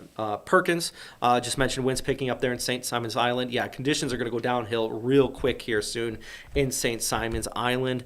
The windy on the south side, I already read that question. Conditions improving in DuPont, Georgia. In South Middleburg, maybe 5 miles away from Camp Landing. Sunny and windy, which is actually, Stephanie, I just saw that 5 minutes ago. You posted that. That's not good news that it is sunny and windy. That's actually fairly bad news in the sense that sunny means it's helping to increase the heat, and then windy, you have that low-level jet increasing shear. That fuels up our storm as this moves off towards the east. So let's go back to where we have current ongoing warnings here, friends. And then I'll switch back to that Callahan look because I'm sure live on the air we're going to try to watch this as it pushes on through. We still have this severe thunderstorm warning in place extending into Nassau County. I got this one out in Camden and Charlton. I think that was already canceled. Did you just mention St. Simon's Island? Right there. You said the winds are picking up in moments. Who was that at St. Simon's Island? It was...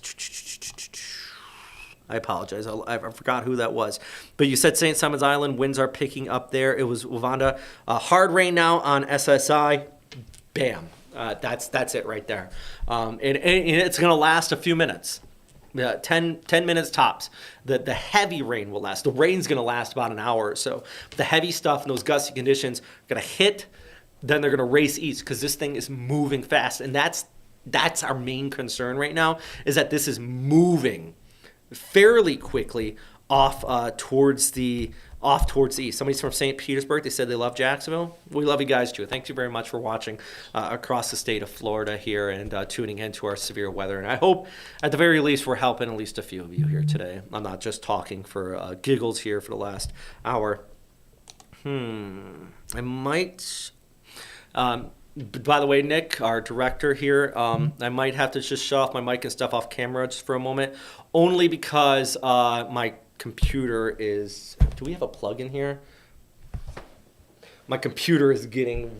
I'm sure we can find out a technical setup here or anything like that. So, Nick, if you don't mind asking Sally or somebody like that, if we have a plug for a computer or something, I'm getting down to about 30%. I'm still good for now. I see a plug over there. I need to get a plug attached to that.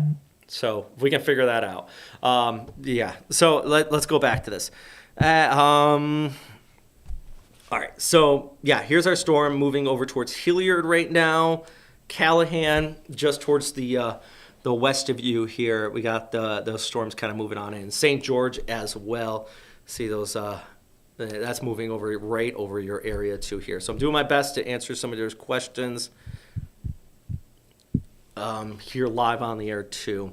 This specific severe thunderstorm warning, it is tagged for possible tornado, by the way, from the National Weather Service. We've seen there on velocity. Let's actually pull up the velocity right there. I don't see any notches, so that's good news, but it is tagged for potential tornado warning or potential spin-up tornado within that. That is moving off towards the east about 50 to 60 miles per hour. At the very least, it's going to kick up some gusty conditions here in the next few moments from Hilliard over towards Callahan, out towards Ratliff too. Conditions going downhill fairly quickly. Now we pull back the broader picture. Let's look out towards Sanderson. Conditions are going to change. Currently, Lake City's being impacted. Here's our actually time lapse out at Lake City.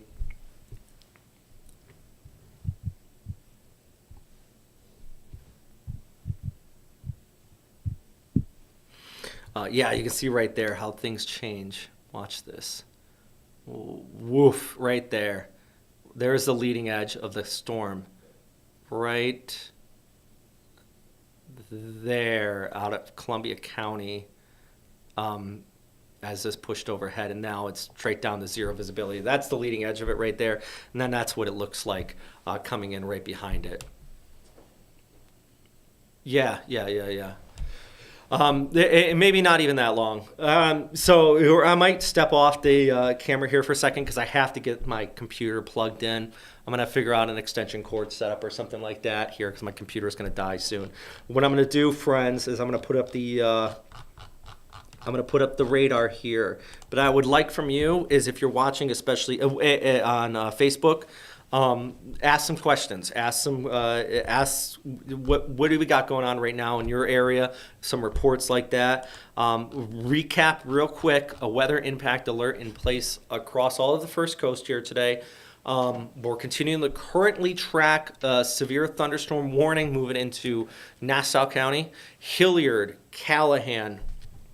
By the way, before I take this little break, I do want to check Callahan. I want to be back when this storm moves over Callahan so we can watch this live together here with our camera out of Callahan.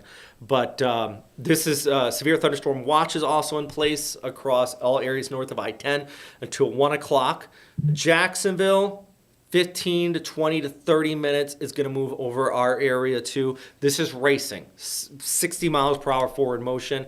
Just had storms move over Brunswick area.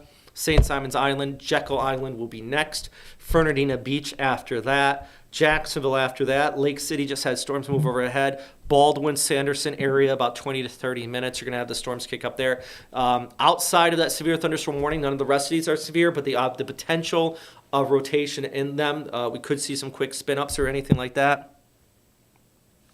I keep on getting notifications.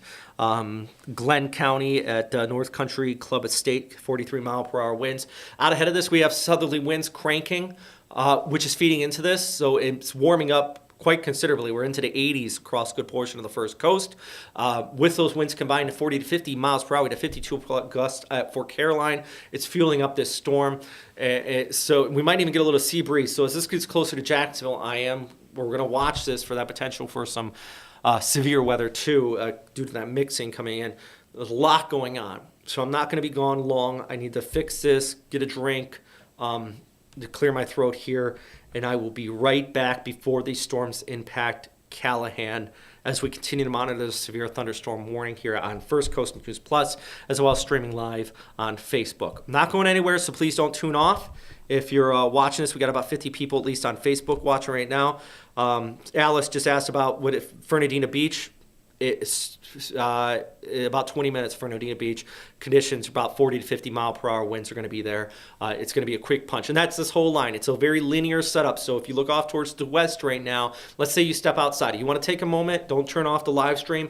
Go look outside towards the west if you have a clear view, and you're going to see almost a distant wall out there. That is the leading edge of these storms, and that's where you're going to have the biggest hit of showers coming on through. It won't last long either. It's only going to be a few minutes, but conditions are going to change from this windy southerly wind in the 80s to a cool northwesterly wind behind it. So that's the key thing. I just got another notification before I step off here. I want to make sure we're not going. Okay, we're not. Okay, good. All right. I'm going to let you guys go for a moment. I'll be back 10 minutes or less.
Stuff is flying.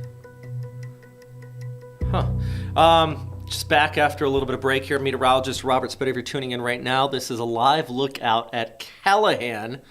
It looks like our storms just started to arrive and pushing through there. This is a severe thunderstorm warned, and this is all part of our weather impact alert today. This front that's moving from the northwest towards the southeast all across the first coast. We started in Waycross about 2 hours ago.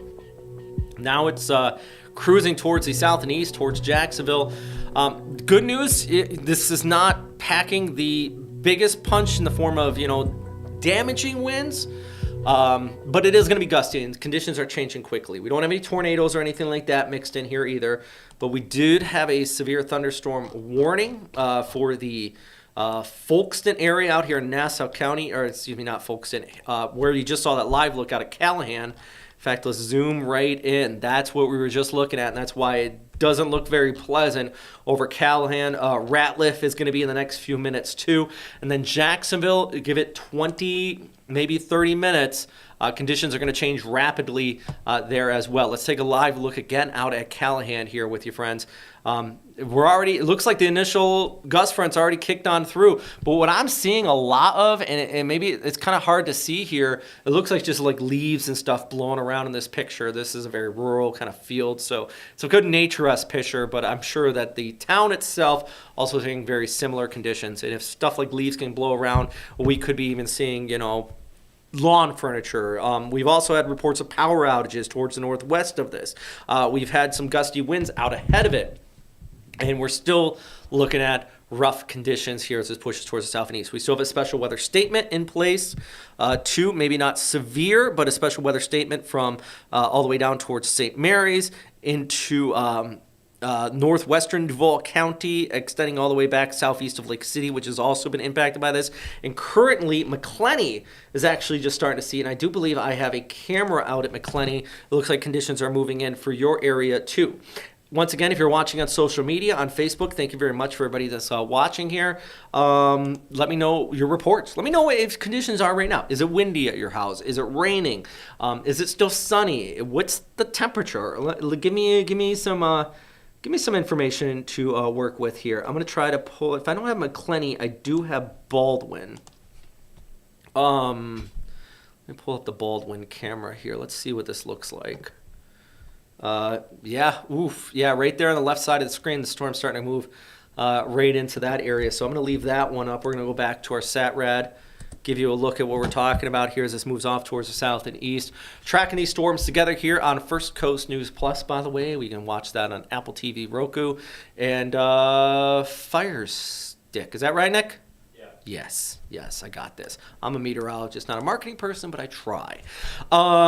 So we already had these storms move through Brunswick, St. Simon's Island, Fernandina Beach, friends, all right?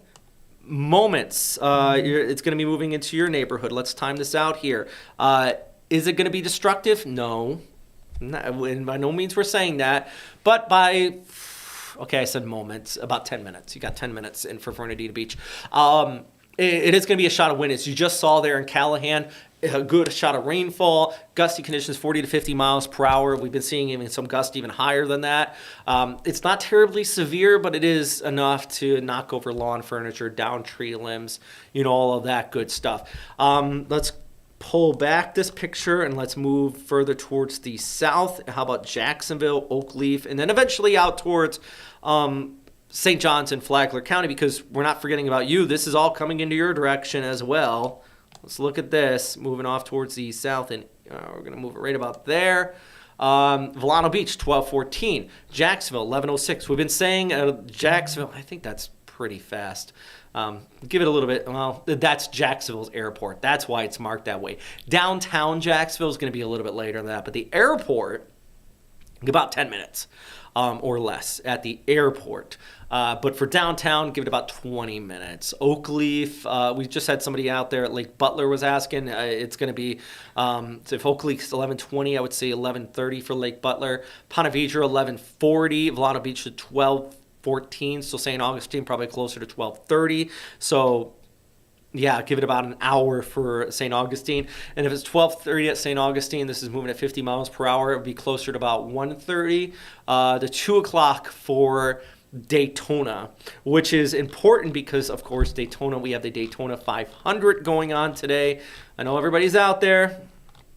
I know everybody's they're excited about the race here, but it has been moved up to 1:30 because they're trying to get as much race in as possible, and hopefully they can.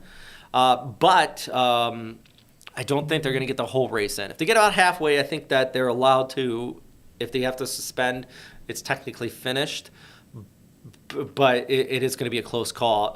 In the last, since 2020, by the way, this is really interesting. Since 2020, 3 out of the 5 or 60% of the races have been delayed. If this happens today, it'd be 4 out of 6 or 80% of them. Not really a good running record for the Daytona 500. My goodness, 4 out of 6 in the last 6 years. Is Daytona going to get the rain? Yeah. Is it going to be severe? Probably not. But you see here, that's 3 to 4 to 5 o'clock, those storms. By the way, you look at this whole line. Let's loop through again here using our high-resolution model. This whole line is not big. It's a quick shot of rain, some gusty conditions, short time heavy rain. And then conditions actually are going to improve fairly rapidly on the backside of it. Improve is a relative term. It's not going to be windy and rainy, but the winds are going to shift in from the northwest, and we're going to see a considerable cool down working its way in. And take a look at this. Our temperatures out ahead of it. And if you're in Jacksonville, you're probably thinking, what is he talking about? It's beautiful out here. It's windy, but we're up to 84 in Mayport. My goodness. 79 at St. Augustine, 81 in Palatka. That is that low-level warm jet, but look how cool it drops off already. 61 in Brunswick. You were up near 80 a few minutes ago. Valdosta's down to 59. Earlier, this morning, you had highs into the mid-70s. That is that cool down. Lake City, I think that's a delayed report because I guarantee Lake City, those temperatures are going to drop due to evaporative cooling, but also that cold air advection spilling in. So let's take a look. So right now, we don't have at least any severe thunderstorm warnings in place at this time. That's some good news. We still have a severe thunderstorm watch until 1 o'clock. Actually, we just had a new update for that. We still have that's still continuing here along I-10. So basically, Glen, 1 second. What am I looking at here? Oh, it does look like some of the severe thunderstorm watches have actually been canceled for a few of our area. Let's pull up this. So yeah, it looks like areas west of Charlton.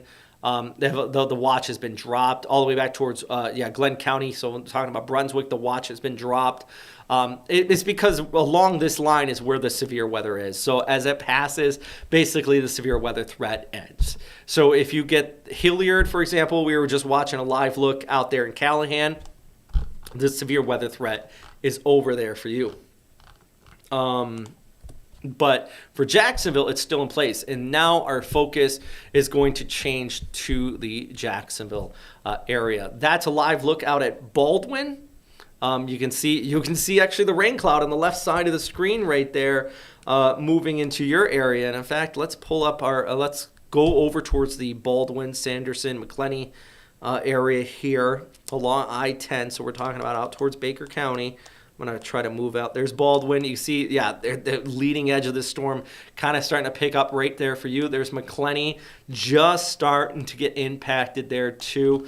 Pull back the picture. We can even pull up velocity, get a good idea of what these winds are right now moving over McClenny. And I know there's about 30 to 40 miles per hour. It's not packing the biggest punch, but it is one nonetheless that's definitely going to see that quick change in the rainfall. So if anybody heading west on I-10 out of Jacksonville, they're going to run right into that. Or north on I-95, they're going to drive right into that. And it looks like this is passing almost right near the airport at this very moment. 44 mile per hour wind was just reported, by the way, at Mayport. At their weather stem site out there. It looks like an ASOS, not weather stem. So at the Navy base there, 44 mile per hour wind. Not thunderstorm related. I do want to mention that. We got these high winds kind of cruising in from the south ahead of this. And right here, you can see the broader picture. Oops, too many buttons. The broader picture, 30, that says 37. Lake City, 44. I think that was thunderstorm related. Gainesville's at 38. All those southwesterly winds really cranking here across a good portion of the first coast. So let's go back to our radar. See what we got going on here. If you have any questions or comments, please let me know in the on our Facebook page. I'm trying my best to read through them here. Like, for example, Lisa just said, it's beautiful outside and my plants need the rain. Yeah, I think a lot of our plants need the rain. My yard needs it. I'll tell you that. Hear you, me. My yard is looking putrid. Anyways, if you do have any questions or reports, I want to hear them. That's what we're here for. We're chatting with each other, guys. This is kind of a very casual, this is not a life-threatening situation, but it is definitely something we're monitoring as these storms move towards the south and east. There are no severe thunderstorm warnings at this time. We have a special weather statement we're kind of watching here together, so we're going to stay tuned here with you here on First Coast News Plus, keeping you posted, at least until after these storms push past the Jacksonville area. So let's get some feedback. Let's hear from you here. Let's zoom right in, though, on our radar, and let's take a look at what we're seeing. So this line now just starting to work its way into Jacksonville. Ratliff moving down to US 1. This is moving forward about 50 miles per hour too, friends. So that's something I want you to remember, that the forward motion of these storms are kicking right along. Take a look at the side view. There's not much lightning associated with them too. Let's zoom right in on this. Too broad of a picture. Let's zoom in. So right over towards the airport, you see just northwest of Jacksonville. Yeah, it's just starting to head out towards just northwest of Cecil, and of course into the Baldwin area. Conditions just starting to go downhill. And remember, I had that camera up for Baldwin, so let's go back to Baldwin's camera. Let's see what it looks like live here together. Let's pull that up, and it's loading.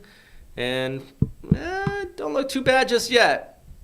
But it is going to be changing. You just see right there a second ago, Baldwin, the conditions are going to go downhill really quick here in the next few moments. So we're going to keep an eye on that live look out there towards Baldwin. And of course, our live look towards downtown.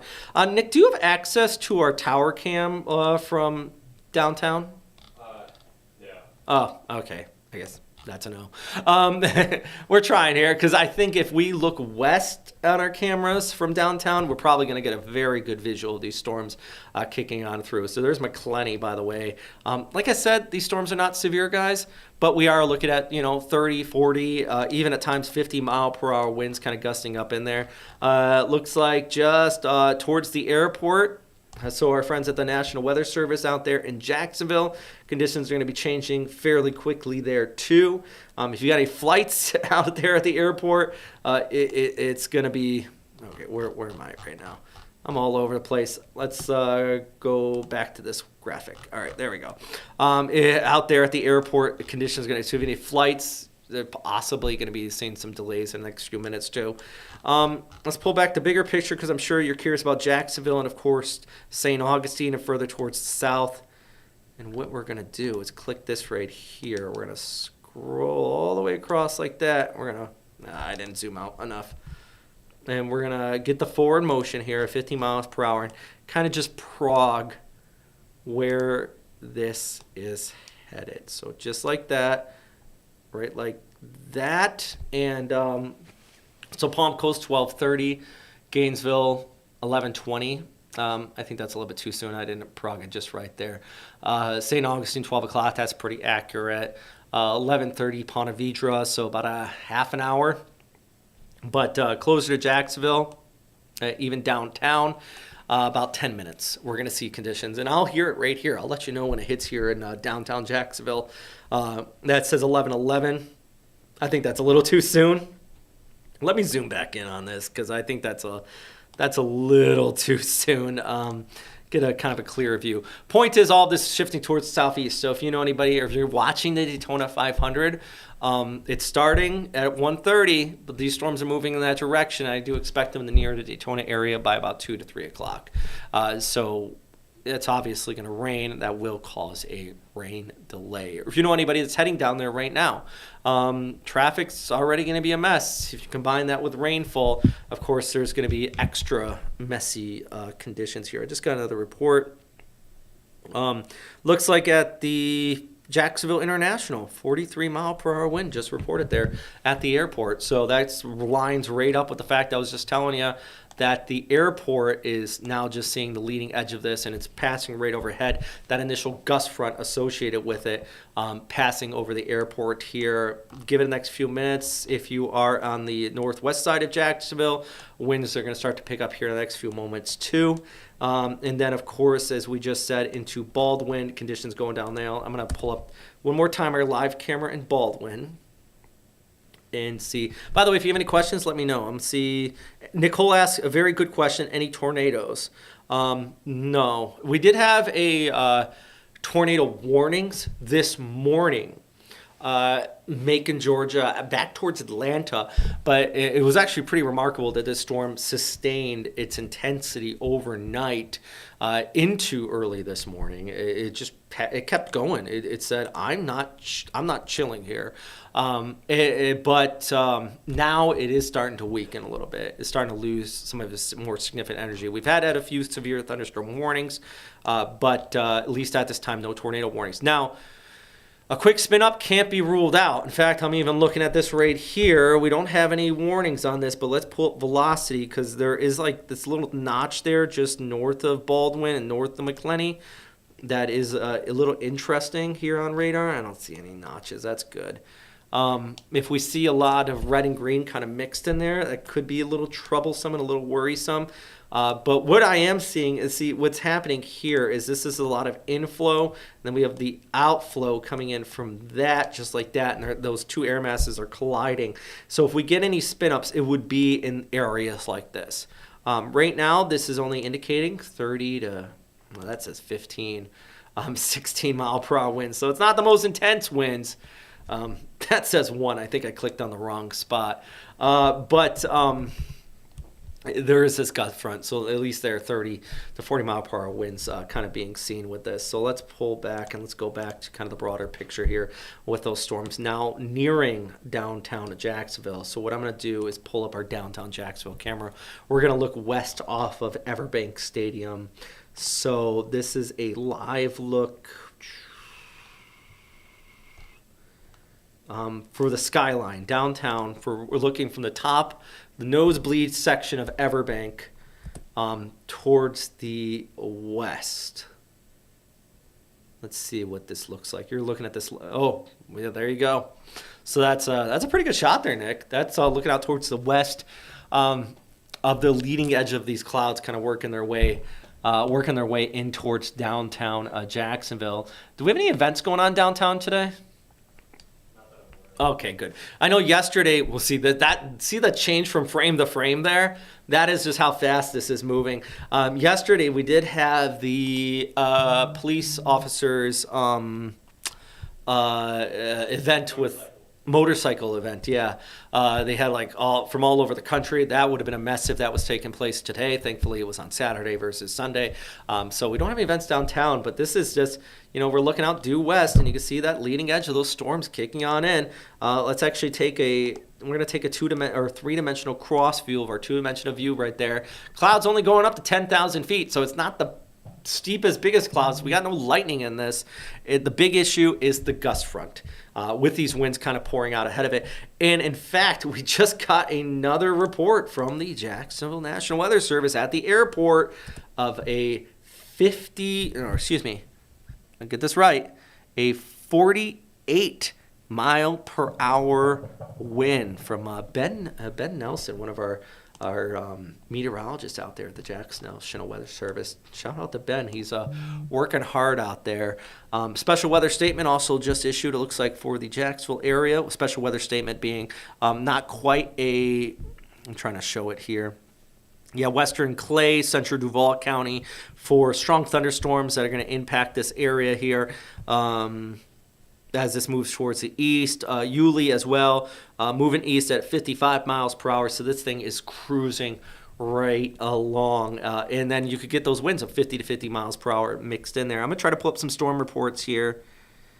Right there. Bam. Okay, so I think that's our wind report out of the airport. 43 miles per hour. We did get a 48. We also had a report there at Fort Caroline, 52 miles per hour, and out at Mayport, 42. Those are pre-thunderstorm, though. That's just a southerly kind of straight line wind setup cranking out ahead of this. And then we go back to our camera here for Jacksonville. Let's actually just, we're gonna just hyper focus here over Jacksonville, heading out towards Arlington. West Jacksonville, 11:18, so it's 11:15. Yellow Bluff Fort, 11:26. Talleyrand, 11:23, so 5 minutes, 6 minutes.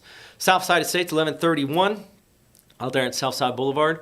Yellow Bluff Fort, that's AKA Blount Island, though, 11:26.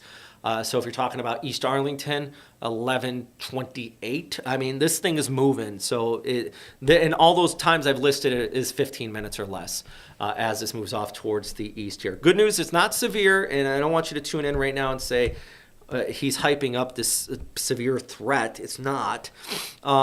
But it is impactful, as per what Nicole just said here. Nicole Atkins, thank you very much for chiming in. Said, I'm close to Jacksonville Airport. The winds are crazy here, exclamation point. Yeah, I hear you. I hear you, because definitely, it's when we say it's not severe, 40 to 50 mile per hour winds is not pleasant either when these push on through. And it's the leading edge of where that green is and the red kind of intersect. That's where we have those highest winds. So may not be severe, but it is packing a punch. And I think Fernandina Beach over towards Amelia Island, you're the next one. It's starting to move right up there towards A1A. We had somebody actually who said they were camping out of Huguenot, and they got out of there. Smart idea, because this thing is moving on through. And I hope no one's in a tent out there at Huguenot or Hanna Park or one of our many campsites here across the First Coast. Oof. It's going to be a bad day if you're out there in a tent here. Let's go back to our live look over downtown and try to read some more of your comments. Nadine said Live Oak had some heavy rainfall. For less than 5 minutes, the wind stopped, no storms, and it looks like it's all past us. And Nadine, you win the comment for the most accurate description of what I've been trying to talk about here. So thank you very much for chiming in on that, because that's what I'm talking about. We're going to get, think about it, let's say you have a boxer that just comes up, this is going to sound crude, and just punches you. One punch, not a repeated one. It's not a long duration of fight, it's just one hit. That's these storms.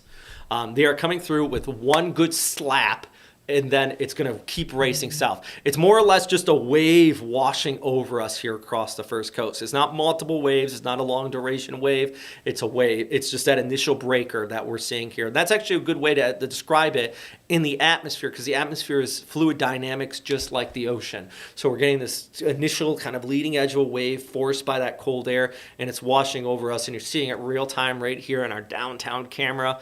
Over downtown Jacksonville, looking Everbank. First Coast News, the bottom left of the screen. I'm inside that building right there. And then you see, of course, 121 Financial, as well as ViStar, and, of course, all our buildings downtown on the horizon there. Yeah, conditions are going to change up really quick here. So if you hear me go, oof, that's because I'm probably going to hear the wind over the building. And I will be like, much like you there, Nicole, out there in Jacksonville, and I'll be like, getting a little crazy here downtown. By the way, I'm reading these comments off of Facebook if you're just chiming in right now and you want to kind of engage. Thus, I'm not talking to myself here on and on rambling since 9 o'clock. I'm reading some of your comments. I would like to hear your guys' feedback, because this helps the engagement and it helps make this flow a little bit better. So let's go back to our radar. And we're going to track this here for you guys. Let's take a look at storm, which, by the way, these cloud tops, something going up 10,000 feet, they are not high enough to produce lightning, just not there. But what we are seeing is kind of that gust front kick on through with the leading edge of this. We haven't seen much rotation. The big issue has been straight line winds. And also not just the straight line winds associated with the storm, but also the gusty conditions out ahead of it. Ooh, Jacksonville. Well, there's your 48 miles per hour. That 48 is associated with the storm. But if we zoom in, look at this: 36 at NASJAX, Mayport's at 37, Keystone is at 31. Those spots have not been hit by this line, this wave I'm talking about, this literal wave of energy with this front pushing on through.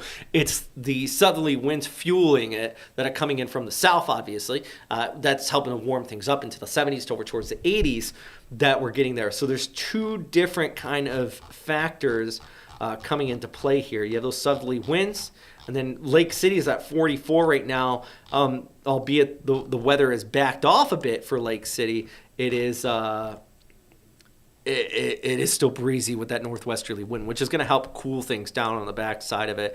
Actually, take a look at our temperature. Lake City's at 59 now compared to 79 in Gainesville, St. Augustine, 84 still in Mayport. That is a line of difference here, and that's what we call FROPA, that frontal passage pushing on through here. So once again, let's go back towards downtown. Let's get a, that's Folkson. Let's zoom further towards the south here. There we go. And let's go back towards downtown. We'll get an idea. Baldwin, conditions just changed up there for you. If you are anywhere around Riverside, San Marco, Fleming Island, let's look down towards NASJAX, Normandy Boulevard there, we're talking about Cecil. Cecil's going to get it right now. I guarantee I'm gonna have a wind report out of Cecil in the next few minutes here. It looks like Kingsland got a 45 mile per hour wind as this pushed on through.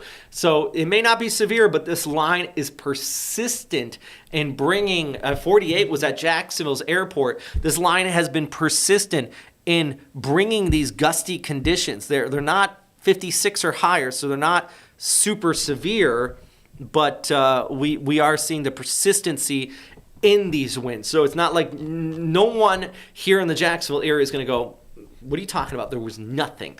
No, there will be a good wind gust kicking on through, at least 40 to 50, knocking down some tree limbs and things like that. And then we're going to get a good shot of some heavy rainfall as that pushes on by. So, but then behind it, it's going to clear out really quick. That's the good news. This is racing. Let's go back to our live look. Let's see how things have changed. Looking out from Everbank towards the west, towards downtown Jackson. We got the skyline, and this is going to be, I have a feeling it's going to be an incredible shot. Yeah, look at that. That is, do you ever watch Independence Day? Big fan of Independence Day there, Nick? Our producer behind the scenes here. Yeah, that's the mothership coming in right there. That's what it reminds me of. Those ships coming through. You see those clouds kind of enveloping around it. That's a clear indication. What's happening is you got that heavy rainfall there. You got all that rain's coming down. It's basically forcing the air to push out ahead of it, because it's displacing that air. You got evaporative cooling kind of pushing it ahead, and it creates this shelf cloud. It's not a wall cloud, it's a shelf cloud. So we're not expecting a tornado or anything in there, but it's a clear indicator of those winds coming in fairly quickly, which is why we're getting report after report along this line, almost like clockwork, of 40 to 50 miles per hour. Krista says, Langford here, is there wind after the first wave? I'm in Julington Creek and it's still really windy and cloudy here. So Julington Creek, I don't think you've got that first wave just yet. If you did, the big one's going to come through here in a minute. But there will be winds after this storm, because the winds are going to shift from the northwest. So if you know the direction of where you are, Krista, if you don't mind commenting, tell me, is the wind still coming in from the south or the northwest? Because if it's coming from the northwest, that means that initial line. And have you seen the heavy rainfall? If you've seen the heavy rainfall, the wind's going to shift from the northwest. It will still be breezy, but it's not going to be the strongest gust. So we're not, those potential 50 mile per hour winds will not be there. It'll still be about 30 to 40, much like what we've seen this morning that we've been seeing coming from the south. But when it comes in from the north and west, it's going to be a cool, you will notice the difference. You will notice the difference between the southerly warm wind and that northwesterly, much, much cooler wind. We in McKinley got heavy wind blowing everything around in McKinney, excuse me. from Melody there. Thank you very much for sharing that report. Yeah, that's what we're talking about. And actually, basically in the middle of the screen, we're looking west here from downtown Jacksonville. McClenny, you're in that kind of darker clouds out there, so I totally believe you're getting the impact there right now. Let's actually go back to our satellite and radar, and I think I've been seeing our meteorologist Lee Southwick kind of walking around out here. I hope she comes in before conditions pass right over Jacksonville, because it's going to be here in just the next few moments. Look at this. Actually, if she's out there, let her know she can come in here and just join up with me. But look at this, downtown Jacksonville. Next few moments, this is going to be passing overhead, heading into Arlington. I'm sure of it. We're talking about out here, down towards San Marco. Conditions just starting to pick up here. We're going to get this gust front in next few moments there. And as you just mentioned, Baldwin, McClenny area, you got those messy conditions. But on the back side of it, we're still looking at heavy showers, moderate to heavy. It's not over yet after that initial line. You see back towards Lake City, you're seeing the rain, but look out towards Waycross, where about 2 hours ago, Folkestone, about less than an hour ago, you were looking at windy conditions. We watched it live here as conditions changed really fastly. Waycross, it looks like clear skies out there. So this is moving very fast, friends, about 50 to 60 miles per hour. In fact, unfortunately, that is the leading edge. I'm hearing it now. I think we're getting that initial wave washing over us here at First Coast News.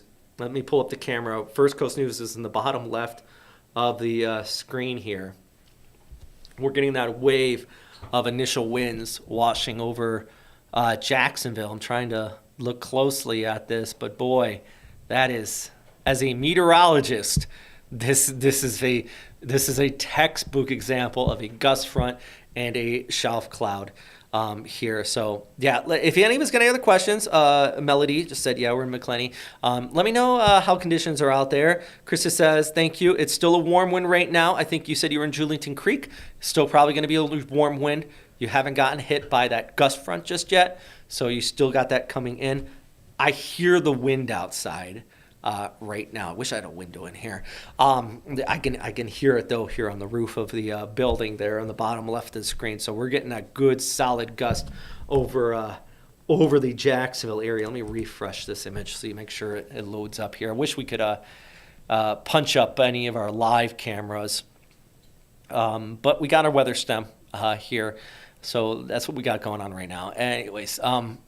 Yeah, look, you can barely see Riverside now. So that's that leading edge of that precip moving in. Let's go back to the radar, give you a two-dimensional look down over downtown Jacksonville as this pushes through. And like I said, guys, this is not severe, but as people have been saying, crazy wind out there, 100%. 30 to 40 mile per hour winds is not good for driving in, not very pleasant, enough to knock down some tree limbs, things like that. 48 miles per hour was reported here a few minutes ago in Jacksonville's airport. I'm trying to check these reports here as they come in. Fernandina Beach got a 41 mile per hour winds. We had, I believe, a Holly out there at Fernandina Beach. Looks like the airport pulled a 41 mile per hour winds. Now it's starting to rain in downtown Jacksonville. I can hear it on the roof here. Looks like that gust front kicking on in right on time. We've been saying about 11:30. There's your conditions picking up right there.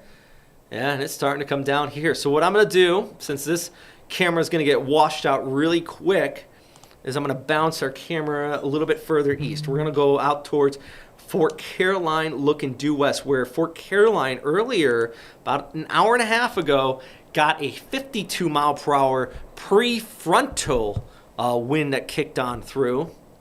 And now, oops, that's nothing. Let's see. I hope our camera is still online at Fort Caroline. It just says blank. Let's hope this loads up here. Let's try this again. Oh, no. Oh, well, that's unfortunate. I mean, they've been getting whacked around out there. So if there's power outage in that area, then that might be why they're not getting it. In fact, I'm going to try to check. Yeah, because Fort Caroline was getting about 50-mile-per-hour winds. I wonder if that camera is just not working anymore there because of the power outage. But I hear it right in downtown Jacksonville right now. Yeah, okay, that's the last time I'm going to try that camera. That's that one shot for the time being.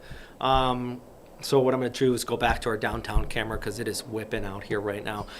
If you have any reports, though, please let me know on our Facebook page. We're streaming live there as well as on First Coast News Plus, Roku, Firefox, all of those Apple TV. Sorry? Firefox. Firefox is a browser. My goodness. Or well, you can stream on Firefox if you're watching firstcoastnews.com, I suppose. Yeah, Fire Stick, Roku, Apple TV. Not only for severe weather like this, but also we stream our newscast and everything there too. So if you guys want to check it out.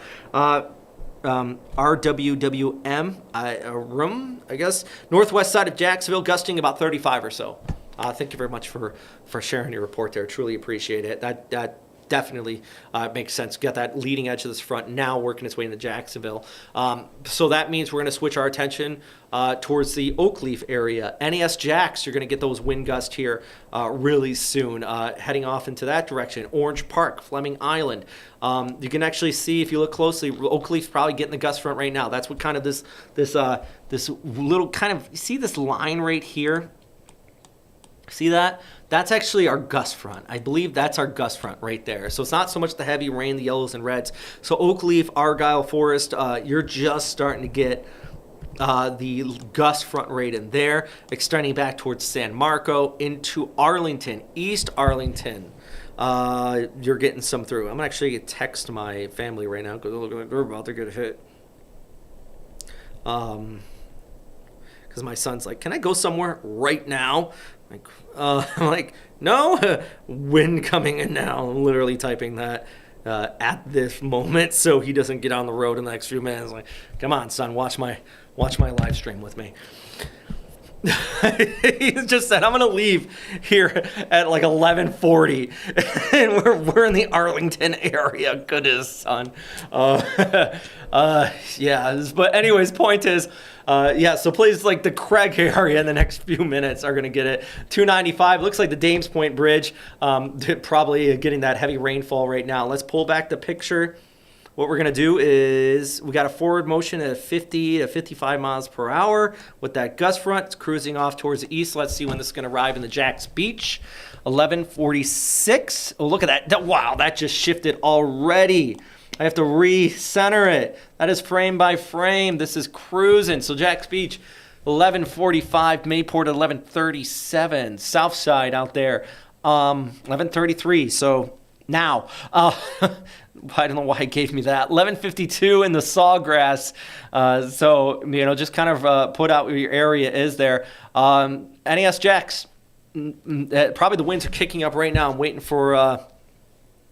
for some reports to come out of my old stomping grounds out there. I used to work at NES Jacks. Probably going to get some good wind reports as that cruises across. Let's go back towards our camera, actually. I'm going to try to pull that up from downtown or anywhere here around the downtown area. Let me see what I got. What do I got here to share with you guys? I got a bunch out of Jacks Beach. All right, we'll just have to pull back up this camera again. Looking out from Everbank towards the west. And let's see if this loads up.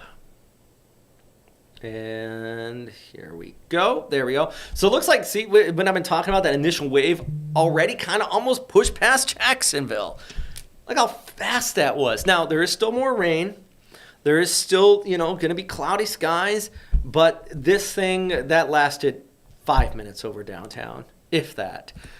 So going back to what I've been just trying to stress over and over again, this is not a severe line of storms, at least at this very moment, nor is it long lasting. This thing is moving about 55 to 60 miles per hour. It's not terribly wide, so it's going to last about 5 minutes, and then conditions are maybe not improved to where they were earlier in the day. We're in the 80s out here, but they'll get better.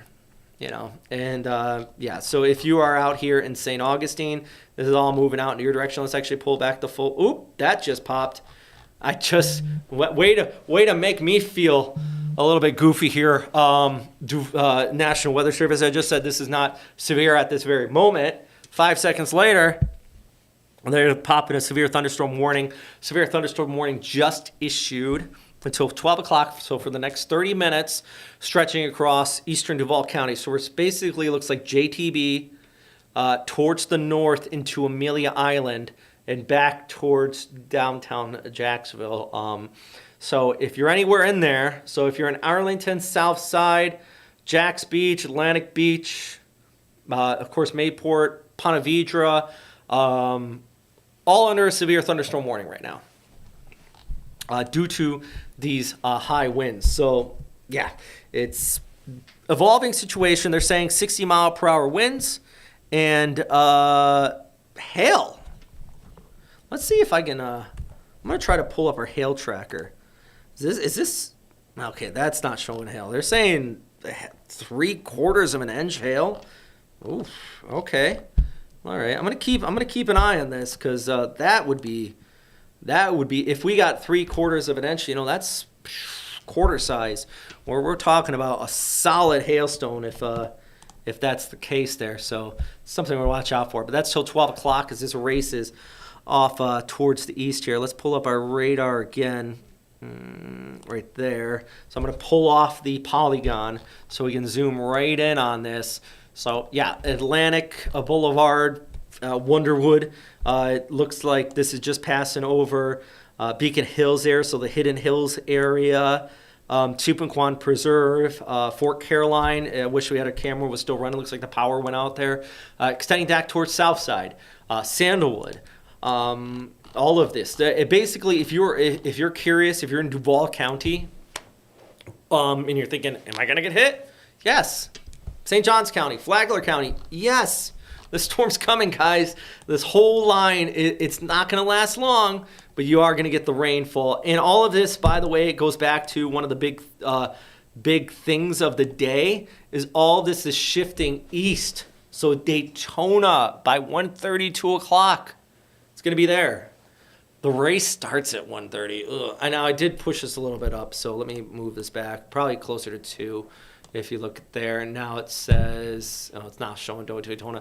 But I would say Daytona is probably going to be closer to 2 o'clock. It's going to be moving on and through that area too. So if you are planning on watching the race or attending the race, not good. Melee or Melia? Melia, I'm going to guess that's your name. I just posted about 3 minutes ago. If I said it wrong, please correct me. I try to get everybody's names right. Said out by NAS Jacks, really windy. Yeah, NAS Jacks conditions are going to change in now. You're not under a severe thunderstorm warning, but it looks like that leading edge of that gust front's kicking over your area right this moment.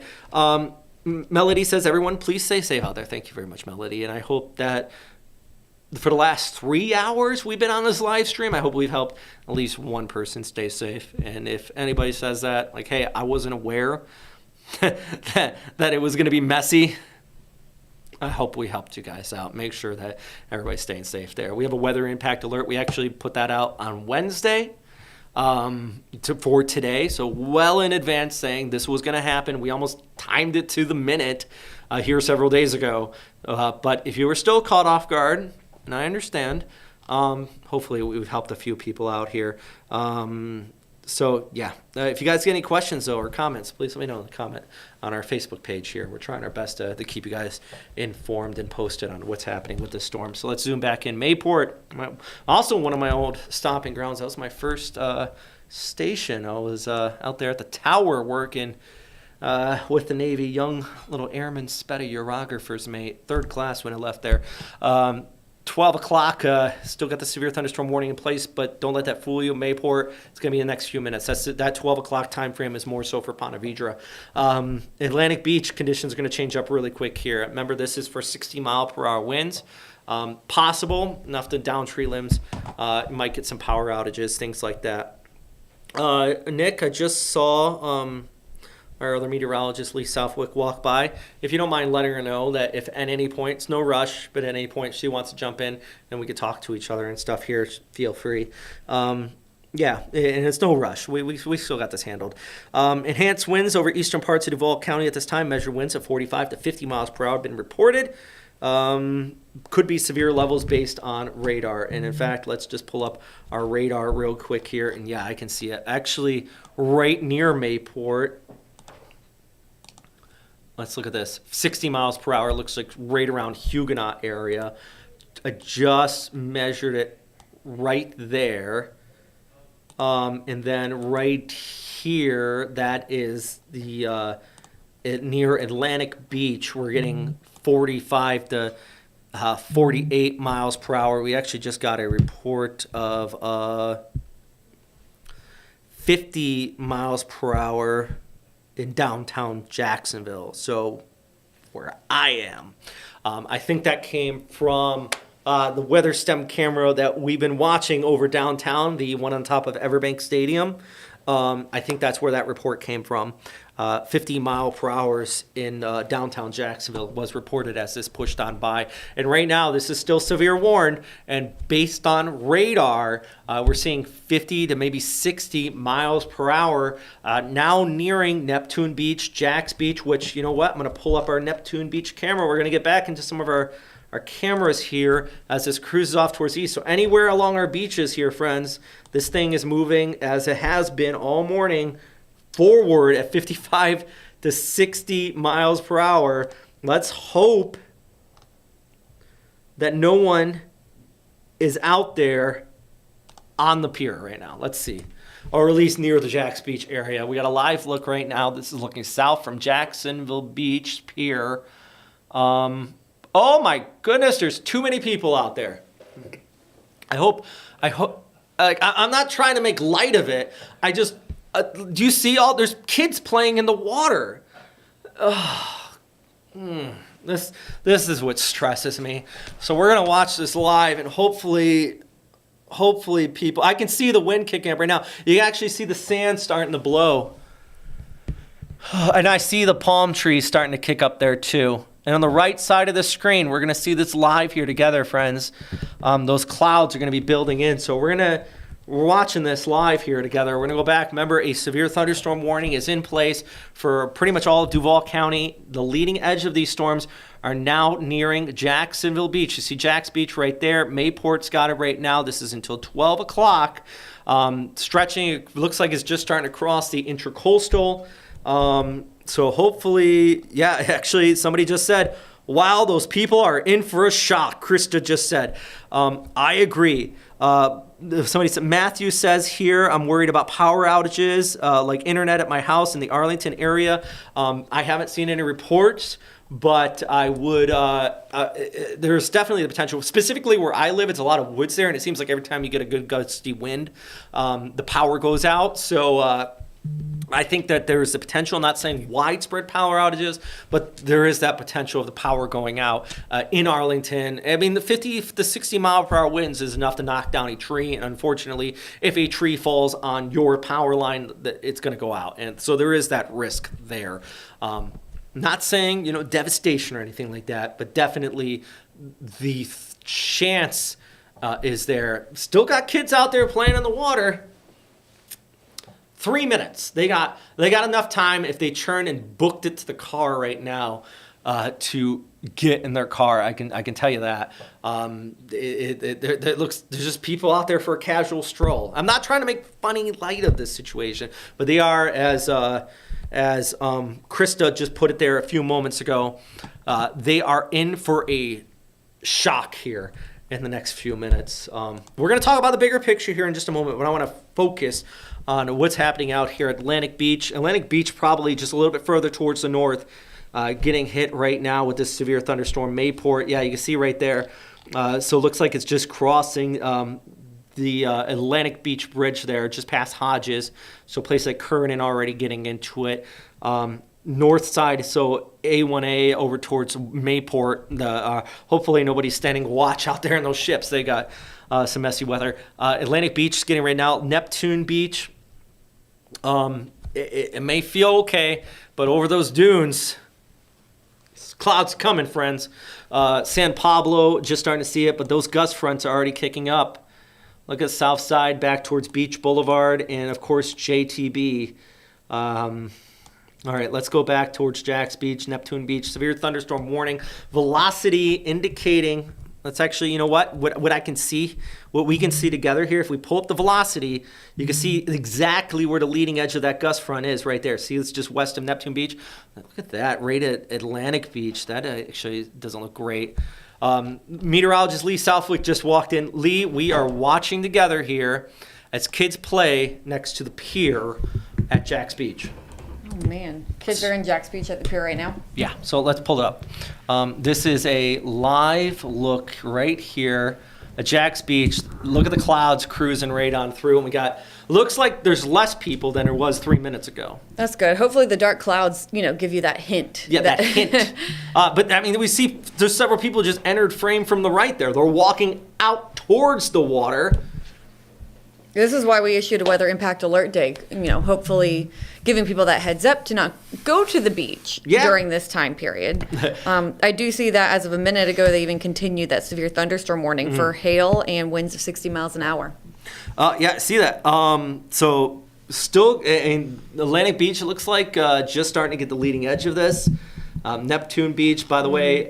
Lee just coming in. Lee's our evening meteorologist. Thanks very much for joining us here. Hello, everyone. She just walked by and I was like, get out of here. We've been talking since 9 a.m. here. So watching this move across Waycross, Callahan, into the Jacksonville area now. We watched it live, Lake City, and now we're watching this live. And let's go back here at Jacksonville Beach. We got at least 50 people on Facebook commenting. We're answering questions for you guys. On First Coast News Plus as well, we are streaming live as well as Roku, Fire Stick, Apple TV. And this right here, if we can drop that lower third, thanks, Nick. And Nick has been behind the scenes watching, and I am seeing, there we go. They're booking it now. People are running. Thankfully, hopefully, if you got any friends at Jax Beach right now, or Atlantic Beach, or Ponte Vedra, give them a shout. Be like, hey, I know the surf's up there today. It's been warm, but it's going to change up pretty quickly. Lee, you're out there at Atlantic Beach. What was your conditions on your drive in this morning? Just windy this morning. Obviously I left a while ago. So now you've been here in our streaming studio, but looking out outside here at the station, it looks scary. You're starting to see a little bit of scud and those dark clouds come by, that ominous look happening right outside in downtown Jacksonville. Oh yeah, we were watching it live as that, the mothership came over downtown. And those conditions just changing up really quickly. Do you have any storm reports graphic that you could pull up? If not, I'll just read some out here. But I was also watching when I was out there, some of the storm reports come in, just wind gusts, 47 mile per hour wind gusts reported in Jacksonville and Duval County. That was at 11:30 a.m. So as that line is approaching, the gust close to 40 miles an hour. We had a gust of 50 miles an hour as well in Jacksonville. That popped up. Let's see. That says Duval County as well. So Jacksonville. Ocean Way. Looks like there was thunderstorm wind damage. There was a dump truck turned over off of I-95 and Airport Road in Jacksonville. So we'll pass that along to our news team as well to look into that. That was, how long ago was that? I didn't see that. 11:34, so just recently reported. And this is something we've been talking about all morning, is even those high winds. I'm sure that was associated with this right there. Look at that. It's the shelf cloud working its way on the top side of the picture there.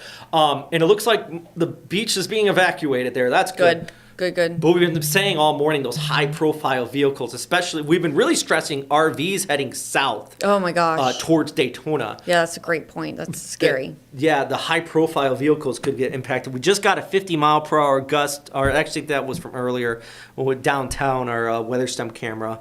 I'm going to let you take this over real quick, Robert. I'm going to go make sure our news team knows to check to make sure everyone's okay from that. Oh, for the dump truck? Yes. Yes, please. Because I'm sure that this is... So, and you said that was on Airport Road? Yes, it was. So if anybody's heading to the airport, you know the area, probably want to avoid it for the time being because there might be a road closure there. To double check that. We're going to stick on this camera for a second. Just watch as things change live here together on our live stream. And then I'm going to answer some of your questions here as this pushes by. If you have any specific questions about Daytona, if you have any specific questions about St. Augustine or anything like that, let me know. But we're going to continue to watch this live together here, friends, as these conditions change fairly quickly via our weather stem camera looking south from the Jacksonville Beach Pier. And look, there's another surfer coming in. You can see the sand blowing along here. As Lee just mentioned, this gust front has had reports. That guy looks like he's struggling. Like, you see his umbrella kind of kick up. You know what I'm going to try to do, though? I'm going to flip the camera, and we're going to look out towards the ocean, because he is struggling. And try not to make light of it, but it is... we're going to flip our camera to the east view. So what I'm going to do is load up the east view here of our weather stem camera, because I know there's some umbrellas here on the pier that I'm sure will give you... Whoa! Look at that! The fishermen. Come on, guys. Let's go. Chop, chop. Get off there. There are still surfers in the water there, too, on the right. Come on, guys. Let's go. Get off. Oh, yeah, that is the face of a man that says, oh, man, I stood too long. I hope you got your fish, though. I hope you got your fish. There's still plenty of more people out here on the pier. Let's get off of this. Conditions changing fast. Matthew here said, all it's doing is raining in our area so far. I've heard a rumble of thunder. That's actually a good point. So there's no thunder with this. The storm clouds are not steep enough for thunder. So we're not seeing any lightning or anything. The main issue is what we're seeing right here live out at Jack's Beach. It's the gust front. It's that initial leading edge of this that we've been watching all morning, and that has been reported of 40 to 50 mile per hour winds. As Lee just mentioned, bulldozer, or you said dump truck, bulldozer construction. The tipped over here. Look at this, Lee, live. We're watching these people go. Come on, let's get off of the pier, guys. That gentleman. The leading edge of these storms as they kick on in have those winds of 40 to 50 mile per hour, and then it's just going to get wet. It's going to get rainy, and then it's going to last a few minutes, and then the winds will shift from the north and west. Looks like my camera just froze up here. Let's try to refresh it again as we watch people evacuate the Jacksonville Beach Pier. Wait until the last second to get off of that. Krista says, here they all come. Yeah, Krista, watching this live here together. If you guys got any comments or questions specifically where you are, let me know. Oh, there's children there. You guys, come on, Pa. I know we're out for a good day out there. And you know what? The good news, there is no lightning associated with this. So hopefully everybody's, we're not worried about that. But my worry is those umbrellas. They are tied down, but those things can get launched here. By the way, this is our weather stem camera out there at Jack's Beach. We're looking east, so we're looking up the pier right now towards the end of it. And I have to keep refreshing it because it keeps stalling out on me here. There goes another. Yeah, so we're watching. You see on the left side of the screen that storm cloud coming on. And as people come out, looks like 54 mile per hour wind reported as this gust front pushed over Mayport. And that's my worry here. It's not lightning. It's the gust front that we're just starting to see come in right now out here at Jack's Beach. So trying to get these people off the pier right now. And hopefully somewhere safe, because 50 to 60 miles per hour, it's a severe thunderstorm warning. And right in the middle of the Park screen, at 51 mile per hour. Yeah, I think that's just scud. But as this goes over the coast, we could. Do you have velocity? Could we just take a quick? I could pull Let's just take a quick look, just in case. Yeah, my computer just froze here. I can step out and drive it if you need me to. Also, if you don't mind, so bring your laptop in here. You can bomb guard into one of the computers so we can work it together here. Sure thing. There we go. There's that computer. Oh, there we go. We got it refreshed. Camera. That person. That's the dump truck. Yay. We got it up just to. Oh my gosh, that looks. Oh, I hope everyone's okay. I hope so too. So this is on Airport Road, right? No, it doesn't look like Airport Road. It's I-95 at Airport Road. So this is I-95. Oh gosh, that's so scary. So, and it's a high-profile vehicle. So we obviously don't know exactly what happened here, but I can tell you it probably something to do with obviously the 50-plus mile per hour winds that gusted through that area a few minutes ago. Yeah, look at all those high-profile trucks driving by. That's what's scary. That's what's at risk and at danger, especially when they pass over bridges, like the Dames Point Bridge as well. We're going to pull up velocity here as you. One more thing I do want to note: 5 more minutes on the severe thunderstorm warning. Let's actually, Nick, if you don't mind coming back to where we got our radar right now. So all this is cruising south. We just watched it move through Jacksonville Beach. Everybody's getting out of there. Good. Good news for that where that wreck is. So we're looking back here towards the airport. This doesn't last long here. This is quick one and done. And Some lightning flashing near Callahan there. Yeah, there is. I've been saying there's no lightning, but what I think we're getting is kind of the spider lightning on the back side of this. Kind of that residual stuff, not so much with the initial thunderstorm, but the residual line. Okay. Let's pull back. Let's go here. Yeah, so now just starting to near the Ponte Vedra area. And of course, same thing that we just saw there at Jax Beach. Winds are going to pick up there in the next few minutes, and obviously getting those gusts out there. Got any other reports here, Lee? Let's see, pulling some up. Looks like northeast of Orange Park. I'm assuming that's NAS Jax, AWAS.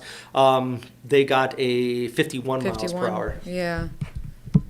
And Mayport Naval Station, 54 miles per hour. So I guarantee this, what we're looking at right here, out. Oh, yeah, we were going to pull up the velocity. That's right. I wanted to see if there was any waterspout action happening offshore with this.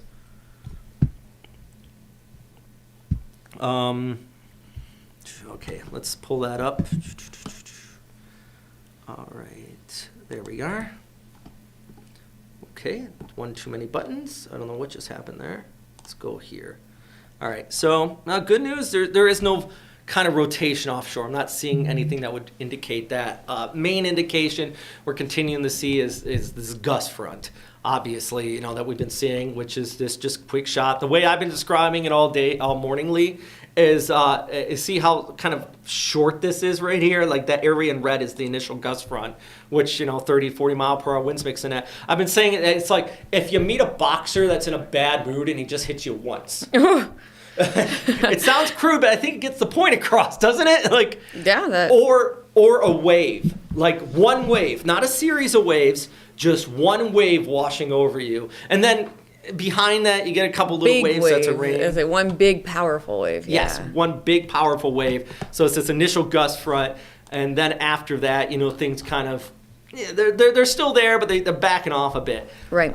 Sanderson, though, you do have some lightning kind of kicking off out in that direction, too, so something to watch out for. Nick, another thing that maybe we could watch is just going down 95 along with this line with all the people traveling to Daytona. Maybe just keeping an eye on what's out there on the roads ahead of the line and then behind it, too, or as that line moves on through.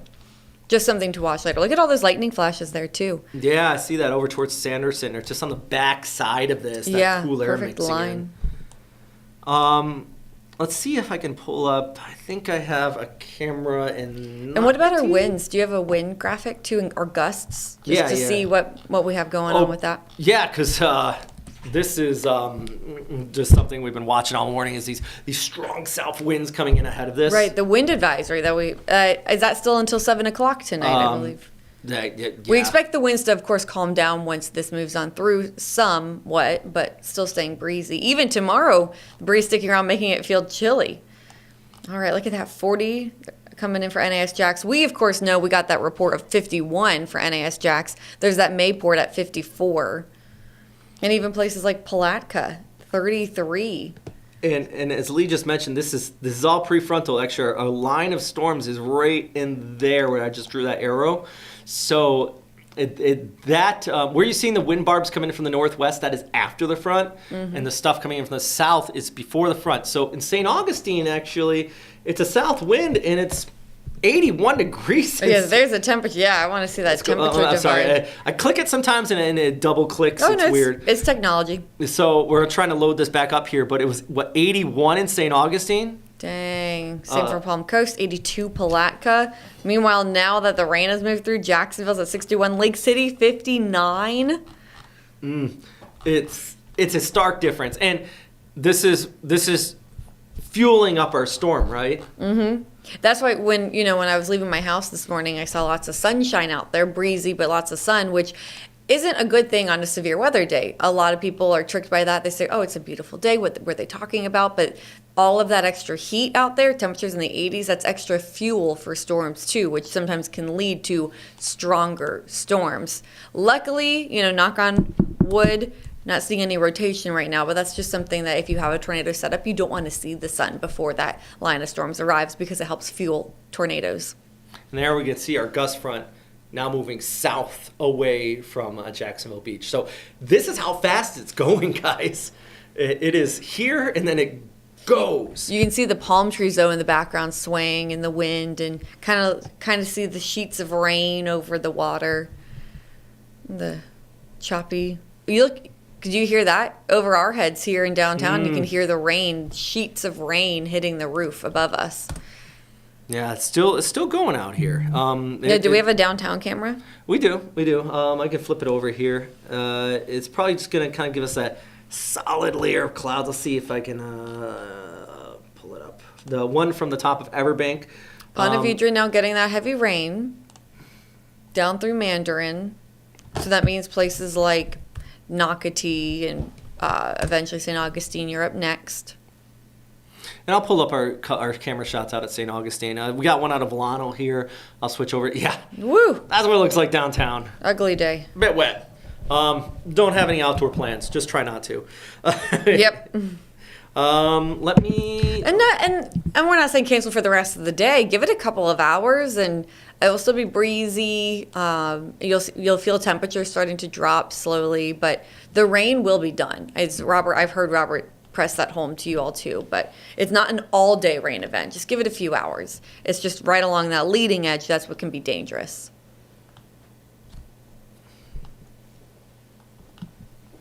You're pulling up excuse me, I'm trying to pull up a camera here, so we're just trying to pull up a Volano Beach if I can get it here. I think that's the next camera in our series of cameras along the coast that we have.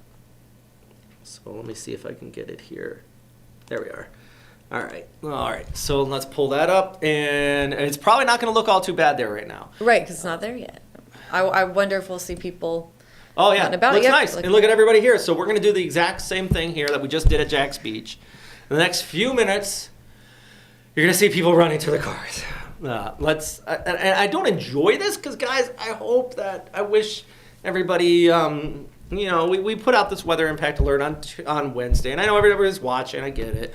But just stay weather aware. That's our key thing. And I hope that this long period stream has helped advise at least one or two of you. The good news is I'm not seeing, in simple terms, a lot of yellow and reds on our screen right now. Yeah. Is this composite or is this? No, this is composite. Let's go back to the radar. Yeah, so you can see. Excuse me. So for southeast Georgia. Well, it is falling apart. Look across southeast Georgia. There are some showers out there, but it looks like another round of rain coming in behind it. So some more rain. So you're not completely done with the rain. You're in the clear with the severe weather, but looks like some more rain coming in behind it, and so you might get another round of some showers this afternoon. Mm-hmm. Yeah, nothing terribly heavy though. No, but I'm just saying if you're about to go outside thinking, okay, well, all clear, yeah. you might want to keep your umbrella nearby because you might have a few more raindrops out there. So it looks like around Mickler's Landing, Mickler's, not Mickler's. I think Mickler's. Mickler's. Oh gosh. Yeah. See, I always called it Mickler's, and then I'm told that it's. I just get confused because people get corrected all the time in a way that it doesn't look like it's pronounced. So, anyways, Ponte Vedra's getting right now, but you can see kind of the gust front right there. That's our gust front, so that's moving south towards. The preserve out here, and then we're going to see conditions kind of change up in Volano Beach here in just next few minutes. But sorry to interrupt real quick, just if you know anyone who is like you mentioned the preserve, and I know service is pretty poor out there too. But if you know anyone who's outside today doing Sunday fun day activities, walking the trails. send them a text, let them know that this is coming in on the way. They have to get off those trails and get to their car to get to some shelter. So if there's a way to reach out to anyone you know who's outside enjoying their Sunday, please let them know that this is on the way, because as we just saw that live look from Volano, it's deceivingly pretty outside, but this is on the way. So please just give your loved ones a heads up of what is approaching so they have some time to get into their car and get to shelter. Penny Farms now starting to move in. Green Cove starting to move in, traveling down the river. Yeah, it looks like, yeah. Right World Golf Village are up next. Keystone Heights getting that rain. Moving down 301 towards Gainesville. Anyone who has family or friends at the University of Florida, they're getting some of this rain now. Let's also talk about, specifically, and I'm going to just grab this and point it towards Daytona. Because specifically Daytona, everybody's curious about when's this going to arrive. Yeah. And it looks like about 1:30. Unfortunately. Right when it's supposed to start. Which, I guess, I'm not a NASCAR driver, but I don't know if, would they prefer to be able to run 20 laps and then stop, or it just starts to rain? Do we have anyone from the sports department here? Because I don't want to misspeak. I heard something along the lines of they want to get as much in as possible. And that's what I heard, because if they get 50% of the race in, then it technically can be finished. I don't think they're going to get 50% in. They're not going to get 50%, because this is just moving fast.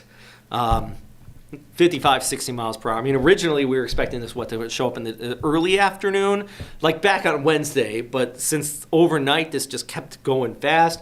We had tornado warnings all the way until like 5 a.m. in the Atlanta area.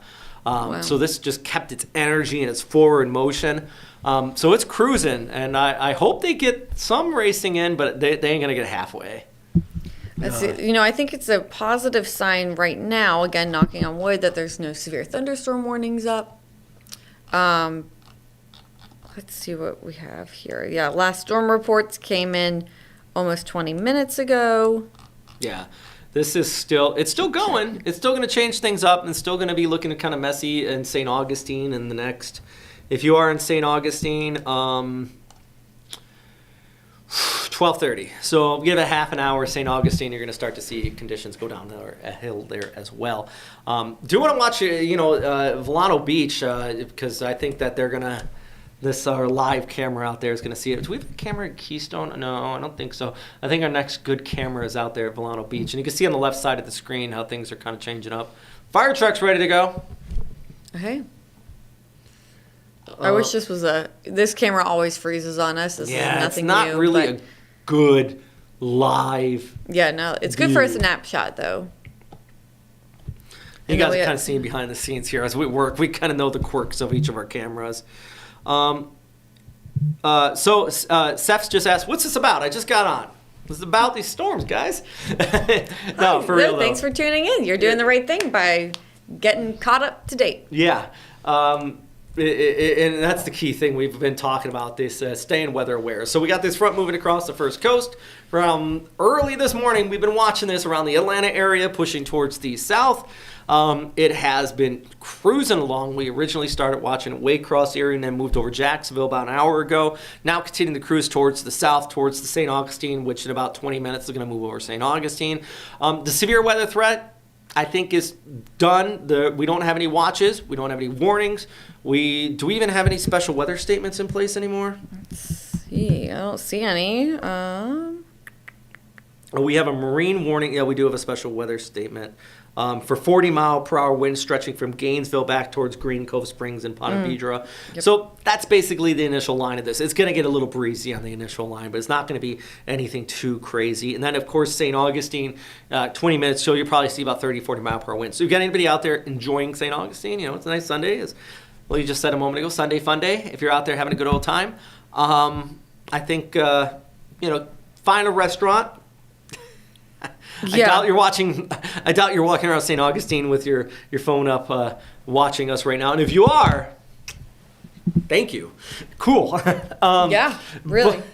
So as Seth says, what about Northport, Florida? Where is Northport? You know where Northport is? There's a Northport in Southwest Florida. Yeah, that's like Look that up. That is all the way out there south of Sarasota. Yeah, you're probably going to get some rain tonight, but you ain't going to get the stuff we've got back here towards north. This line is falling apart. But it is going to rain in Daytona, so yeah. Let me see if I can find. Let me go back to the vlog. Do we have actually, this is going to take way too long to do on a stream. I was going to ask if we had a live stream of Daytona from WeatherStem. No, we don't. Okay. We do, but they're all terrible cameras. Fair enough. Because I was looking for them this morning. They're just looking at the sky or they're looking at the ground. We got to talk to our friends at WeatherStem, which, by the way, shout out to WeatherStem. Yes. Because all morning we have been tracking these shots live, and it's been awesome. And yeah, they're the science, technology, engineering, math. They're out there trying their best to share weather with the world, and those guys are just the best. So shout out to our friends at WeatherStem. All right, Lee. You know what? Your shift is up. My shift is up. So it's gonna be your call if you want to continue this live stream. I'm gonna sit here right now and ask if you all are watching and you want us to continue. I'm happy to just kind of chat through this with you all at home and watch this line. But there are no severe thunderstorm warnings up right now. If we do get one, I could pop right back up. But I'm gonna give you guys just a few minutes to comment if you want me to continue, though. The good news is there's not a lot to talk about right now. We'll continue to track that line as it moves southeast, but we don't have any severe thunderstorm warnings up. And Robert, what about the severe thunderstorm watch? Any updates It's on gone. that? Okay, so that's done. So luckily, as this line continues to move to the southeast, it's weakening. We're still watching it closely, of course, but okay, just real quick, I saw Paula asked again, what time will the rain arrive? We already tracked that. Robert, I believe you said it was 1:30, right, when we tracked out? For St. Augustine? No, the track. So I'm guessing it's Daytona. Yeah, 1:30, 2 o'clock for the track, yeah. So, this still says it's but the line's through it, so yeah, so we're done. basically the only place I would worry about severe weather would be off of east in the ocean of Green Cove Springs. But this says it's still in place for that severe thunderstorm watch until 1 p.m. Yeah, this is and that's how fast this is moving, but it's past. It's past. So because again, remember, if there was any sort of severe weather threat, it was right along that leading edge. So if it's already raining where you are, and it's been raining for a couple minutes, you're done. You're free of the severe weather threat. You still have some rain. As you can see, there's rain all the way back through southeast Georgia, spotty off and on, but the severe weather threat is done. I think Palatka is going to be one of the next spots. But like we said, the winds, it feels like have backed off quite considerably too. So even places like Palatka, yeah, it's still coming in your direction.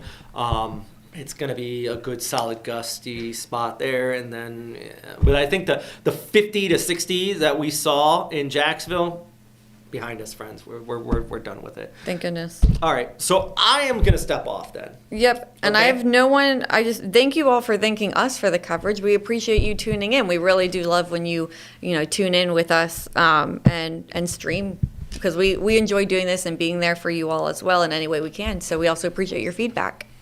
All right. Well, thank you very much, Lee, for jumping in here. Thank you very much as well. I just want to say thank you very much for everybody who has been giving those feedbacks. Talking on here for 4 hours now. It's long. Good job, Robert. So, but I really want to stress that it would be worse if there was people not talking to us. So I hope we've helped a few of you guys out here.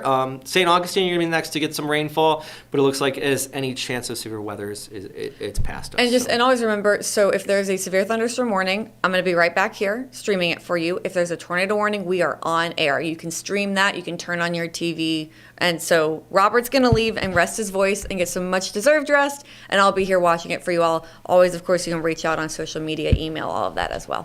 So thanks, guys. Thank you, Robert. Thank you, and thank you all for watching.